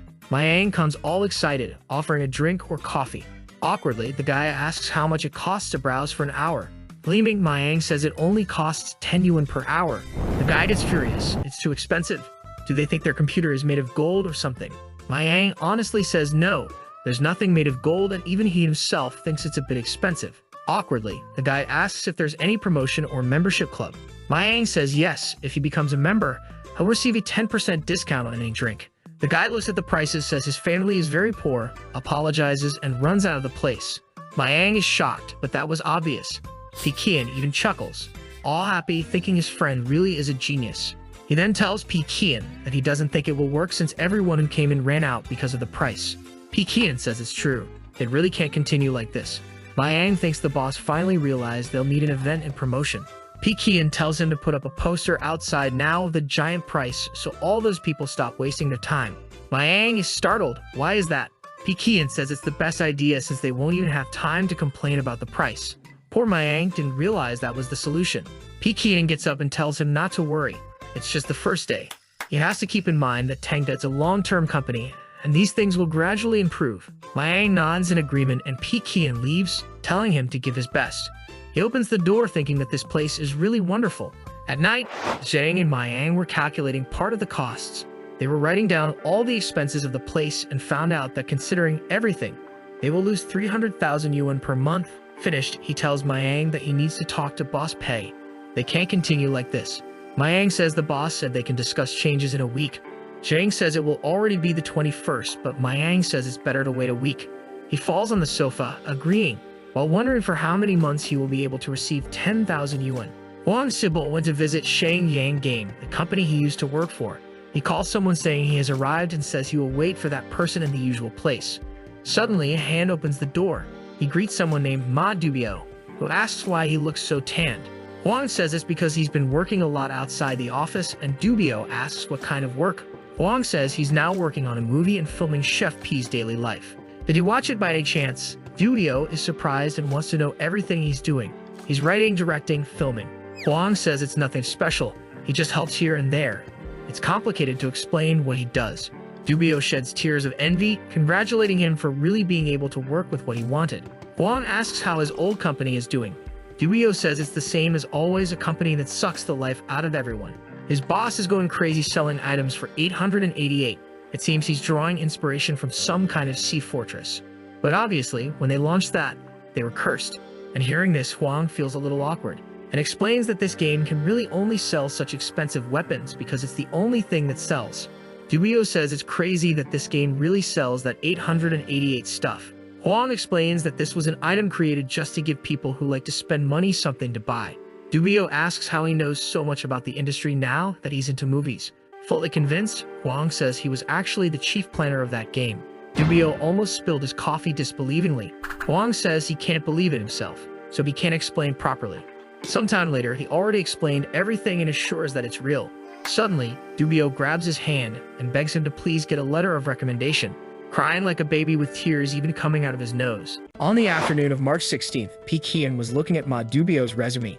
He was all excited, saying the boss could call in whenever he wanted. Looking at the resume, Pekian says he doesn't see anything amazing. Also, it seems to be just a friend who's exhausted from the same work Huang came from. Since now there's no one in Huang's position, maybe putting in another amateur could be the perfect move. Dubio then hands him some stories and novels he's been writing. All happy, Pekian accepts, and is startled because the guy writes extremely well, and it would be dangerous to hire him. So he decides to try to find excuses to reject the guy and asks where he worked before joining this company. He says all he did was write web novels, and he thought he had a chance, but only 30 people bought them. Pekian shamelessly says maybe it wasn't his best work. Why doesn't he try another? Dubio explains that he has already written 3 stories. Actually, they seem good until they are published, and no one buys them. Huang says he must be developing the stories in some scary way for everyone to suddenly turn against him. Suddenly, Pekian gets excited, saying he's hired. The company is buzzing, and the staff has just received the game designs. Obviously, they came from Guanjian, the guy who designed the General Phantasm. Pekian goes to talk to Lu Minglian, who stands up asking if he has any instructions. Pekian says it's nothing special. It's just that their company hired a new guy to write the story. Lu Liang says he understands and will have him redo all the synopses of the 3 games. Pekian says no, that's not the case, and he hesitates. The boss explains that it's actually someone not very familiar with games, so let him do whatever he wants in this first month. Lu Liang is startled. He's going to let the guy just look without doing anything for a month? Pekian says yes, especially things related to game design. Mingliang says it's okay, he'll get some materials for the guy to learn a lot. With that, Pekian leaves, and Ming Liang thinks the boss already believes the game is perfect, so he's totally excited. Suddenly, Pekian appears and asks what art this is. On the screen, there's a werewolf monster attacking. Pekian says it looks strangely familiar. Lu Liang asks if he noticed. That's a creation of the great Huang Guanjiang. While Pekian is devastated, Lin Yang says their hearts are obviously connected for him to have noticed so quickly. Pekian says he hired the most expensive artist of all. Ming Liang explains that after General Phantasm, Huang Jian became one of the most expensive artists to hire. Pekian gets angry. Damn it, the guy used to be one of the cheapest and became one of the most expensive with his work. Ming Liang delivers the worst news. Huang Jian still hasn't charged anything because of the old times. Pekian asks if they can't change the contract, and Ming Liang says unfortunately not. Pekian then leaves, saying he can continue working. He enters the room, closes the door, and his heart breaks. He wonders what he's doing wrong. Why would one of the most expensive people now also want to work for free? But now all he can do is wait for the result. Thankfully, this game isn't focused on graphics. Suddenly, Ma Yang knocks on the door, calling for him. Pekian is startled, afraid that something else right has happened. Ma Yang enters the room, saying he needs to talk about the internet cafe. Then he informs Pekian that according to his calculations, they will lose 300,000 this month. This news makes Pekian's eyes shine. Ma Yang stands up and says he has some suggestions he and Zhang thought of. He tries to hand them to Pekian, telling him to take a look. Pekian says there's no need since things are going in the right direction. While he's all happy about losing 300,000 per month, Ma Yang asks how it can be the right direction if they're losing 300,000. Pekian explains that in high-class places, you usually have to buy reputation with money. With his hand on his shoulder, he says they won't have to worry about the number of clients when the reputation is good enough. Just be patient. Ma Yang is kind of at a loss for words, and Pekian says he can trust him, thinking this is the only way for him to lose money since the game and the novel are doing well. On March 25th, the game had already been developed, and it was time for the optimization phase. Pekian tested it and felt so sleepy, thinking Lu Mingliang's voice is amazing. How can he sound so uninteresting and boring at the same time? The narration cursing him makes him so angry he feels like going there right now and hitting Lu Mingliang. Besides walking through the corridors and being cursed, there's nothing else to do in this game. This time the game is perfect. Now they just have to wait for it to be released and it will surely lose money. Lu Mingliang went to ask Baksu what he thought of the game. Dubio overheard them talking and it was all too tedious. He says besides Lin Wan, no one else is confident in the game. Dubio says he feels like that game seems special. Baksu says those who get too involved with the project can't see things from afar. For them, it seems tedious because they know where each of the choices will lead. Since he didn't participate in this project, the game feels unique to them. Dubio agrees. It's such a unique game that it doesn't even fit into a category. At his old company, they would never have accepted this. He explains that where he came from, they don't take any risks. He's thrilled that here at Tangda, the boss is so involved with the project and still innovative. However, Bao-Xu says this game is extremely risky, and ultimately it all depends on the market. Ming Liang doesn't understand if the game is good or bad, and Bao-Xu says that in his opinion, Boss P has always been a loner. Ming Liang says it's possible. Boss P is always upbeat and charismatic. Bao-Xu asks if he remembers the meeting they had. Ming Liang says he does. At that meeting, Boss P was silent and barely ate as if he were thinking about many other things. Bao-Xu asks him if the game was successful and everyone was celebrating. Why wasn't he hungry? The only answer to that is because Boss P has a deep loneliness within him. Just notice that in the General Boss, he charges 30 for Eternal VP Kian. This is because he's trying to make a joke with the entire industry. From the Lonely Desert Highway until now, Boss P has always criticized this industry. Mei Liang says he's starting to understand, but what if this fails? Dubio says the best artists are always ahead of their time. If the game fails, it's not a problem for the boss, but rather the community that isn't yet prepared for something so good. Bao-Xu says he's not sure if people are prepared for it, but in the future, they surely will be. He then asks how the game will be promoted. Ming Liang says he'll ask him. Facing the boss, he's scared to ask. Pekian stands silent. The meeting of the five fools begins to see who knows how to do the worst promotion. One of them says the best promotion will be to not promote it again. However, the other says that with Tangda's current reputation, no matter what they do, everyone will at least take a look. Since it's inevitable that the game will be promoted, maybe the best thing is to promote it as much as possible and spend a lot of money. However, they can't use anything that might work. It has to be something extremely expensive and extremely ineffective. And he tells Ming Liang that they'll spend all the promotion money on content creators. Lumian is shocked. This is a cheap method, but extremely ineffective. They'll just lose money. Ming Liang asks why they don't use the fame from Boss P's daily life to boost sales of the game. However, Pekian refuses, saying it might interfere with the series. Besides that, Huang is very dangerous. Imagine if he manages to include both of them extremely well. Ming Liang then says he can try contacting creators with many followers. Qian says that's the best idea. They'll provide a list of names and the amounts they can act according to. On another day, Gao was eating instant noodles. That's because it was all he could afford with what he was receiving. Watching Boss P's daily life, he envied, thinking the guy must receive a lot of money and sponsorship. When suddenly he received a notification. It was a message from Ming Liang offering collaboration. He replied immediately that he was available. In the negotiation, as soon as Ming Liang appeared, he set a 3,000 offer. The guy was impressed. 3,000 was enough for him to do nothing for the rest of the month. He agreed and asked what kind of video it was. Ming Liang sent the files and said it was mandatory for him to read everything written there. He took a look and was shocked. It was an extremely forced script, saying things like, "Wow, this is amazing. Whoever produced this game is very talented. Really, all players need to give this a chance." Seeing that script, he felt embarrassed. It's shameful to do something like that. Ming Liang said that if he wanted, he didn't have to show his face, but it would be good. The guy was furious. This video would ruin his reputation. He then said he couldn't accept that job and it would be better to find someone else. Ming Liang asked if it were 4,000. The guy stopped immediately, thinking it's up to 4,000? Just that increase was more than he usually receives from other companies. He then asked if he could at least play the game to test it, but Ming Liang said the game is still in development, but they can provide videos for him to edit. Poor guy was devastated. He won't even be able to test the game. All he'll have to do is read the script, survive, and then earn 4 grand. The problem is other companies will see this and think he does a lousy job when he gets commissioned. The guy asked if he could post the promotional video in this section for trashy games, but Ming Liang said he couldn't do that. The guy said he could relax since the trash section recommends 10 times more than the recommended ones of the month. Once he went there and badmouthed a game called Desert Highway, and that game became very successful. He decided to take a look again to see the name of the company. At that moment, he had a bad feeling. He tries to remember the name of the guy who sent the proposal but can't. Ming Liang says then he already worked with Boss Qian, and that's very good. Now no wins for Tengda, the guy is all excited. Ming Liang says then he'll ask Boss Qian if everything's okay. While the guy thinks it's impossible for that Qian guy to have already become the owner of such a big company. He probably must hate him now for badmouthing Desert Highway so much. Ming Liang returns and warns that the game cannot be posted in this section just for trashy games and must follow the script perfectly. Also, people can't think it's ironic. The guy is devastated. He's sure this is Qian's revenge for badmouthing his game. Hesitant, he apologizes, saying he really can't do it. Suddenly, the offer increases to 6 grand. Smiling, he says he already confirmed with the boss. The guy is now almost giving in. 6 grand is enough for him to stall for 2 months. He's about to say it's not about the money, when Ming Liang increases it to 10 grand. He sees the wad of notes falling on his head. He's crushed, and he won't be able to refuse anymore. He stands up saying it really isn't about money, it's about the old friendship he has with Boss Qian.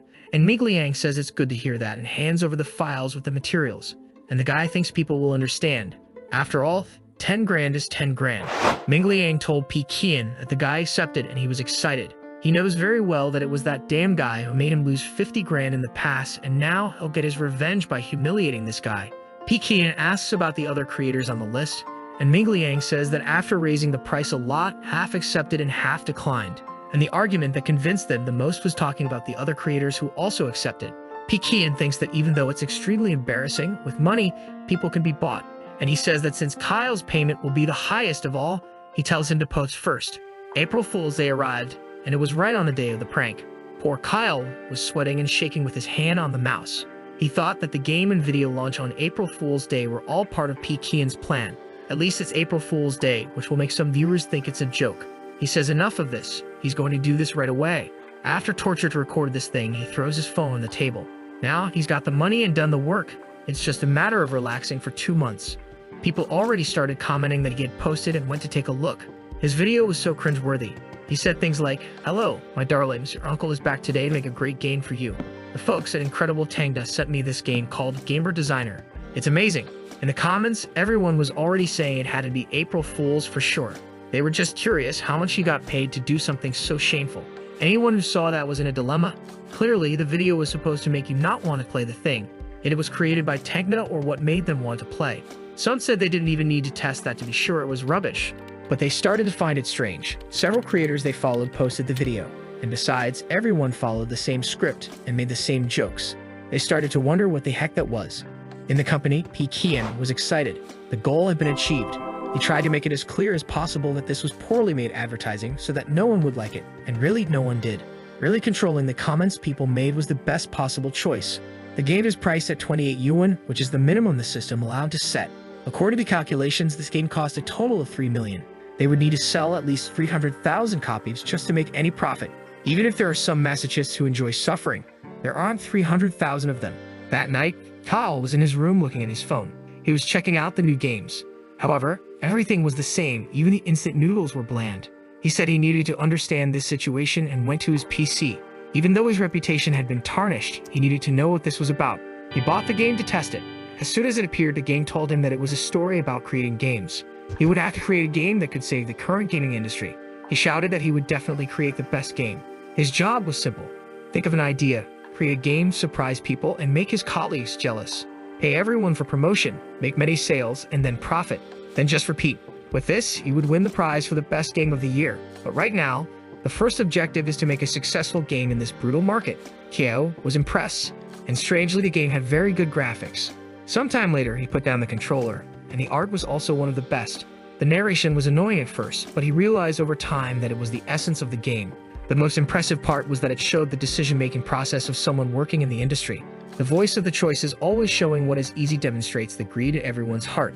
Some people become exhausted with the creation process and gradually give up, while others strive to keep the faith, while some give up their dreams and become what they hated the most. Now he finally began to understand why the game was made this way. He had to open a new column, and its name would be Product of the Gods. In the company, there was absolute silence. Everyone was staring at the papers and not saying anything. Lin Wan broke the silence, warning that the marketing they did not only didn't help, but apparently hindered it. And besides, the first people who played didn't leave good reviews. Ming Liang wonders if his first project as a boss was really that bad. Baoksu takes another look and lays the paper on the table. Like a monk, he says it's just a matter of waiting. Everything must be part of Boss P's plan. What they could do, they did. The rest is destiny. The Kyle was excited to put the game in the column where only the best stay. The chat people asked if he came back after so long without saying anything. But he was motivated to change this career crisis for greater success. He then opened to live on game design, and he told everyone that he needed to confess something. They told a lie on April 1st. It was a large-scale performance. And now, with regret, he will have to announce the results of that experiment. Everyone was scared, wanting to know what he was talking about. He explained that it was an idea from Tangda to delve into a deep topic. They wanted to find out if what was said about the game was more important than the game itself. And in the end, what was most important was according to the former. They had to make some scripts that proved to everyone that they had been bought. With so many identical videos, everyone started to hate the game. However, in reality, the game designer is extremely rich in its content. It not only exposes the current crisis in the gaming industry, but also plays with the chaos that happens within it. Even the voice and art over the game show how much creativity and sincerity they put into it. However, even with all this, what happened to this game? A lot of player disapproval just because of public opinion. But now he will show detail by detail why this is a game that deserves to be in the category of Product of the Gods. And with that, Kiao eats his instant noodles, saying it's done. That day at the company meeting, Kian was celebrating and smiling. But everyone else was depressed, and he asked why no one was eating. He asked Baoksu what was wrong. Dubio was also sad. Huang was awkward, didn't know what to say. But Kian was smiling a lot. It had been a long time since he felt so good. The physical place was only causing a loss of 300,000 per month. The miniseries was a success, but it hadn't made any profit since they didn't accept any sponsorship. And at the rate the game designer is going, they won't even be able to cover the costs, but everything seems better than ever to him. Keating was smiling and drinking, and Ming Liang wanted to know why the boss seemed so happy that day. Baoksu says he misunderstood everything. Actually, Boss P is the one who can't be seen sad. With the game designer not doing very well, everyone is feeling bad. How would people feel in this place if even the boss were sad? Ming Liang says he understands, so Boss P is trying to affect everyone with optimism. Baoksu agrees. He's the true leader who, when things are going badly, acts with optimism. And when things are going well, he acts with caution. He's the kind of person who always faces reality as accurately as possible. And he's an idealist who always does the right thing even if it goes against his personal interests. For them, Boss P is a light in the darkness of this world. Lin Wan agrees that they can't give up on things and that everything will get better. Baoksu says that if the boss hasn't given up, they can't give up either. Now everyone is excited, saying it's too early to say the game has failed. And with that, they toast. At that moment, Huan Sibo is asking if it's the best time to talk to the boss. Sieto says yes, he thinks it's the best time since he's upset about the game designer. With this news, they will give the boss a little confidence. Huan Sibo says he's not sure if such a simple sight will help boost the boss's morale, but it doesn't hurt to try, right? So they decide to talk to P. who goes and toasts with them. Then Huan says he has great news. Pekin is already startled. Here comes this damn guy trying to ruin his joy, and then says he can tell him the news. Seattle says there's a site that's emerging that wants to pay a certain amount for Boss P's daily life to be shown only on their site. Huan says it's a new site, but they have great benefits for creators. Boss P is afraid it's YouTube and he'll start making a lot of money. So he asks Huan what the name of the site is. Huan says the name of the site is Ailey Island.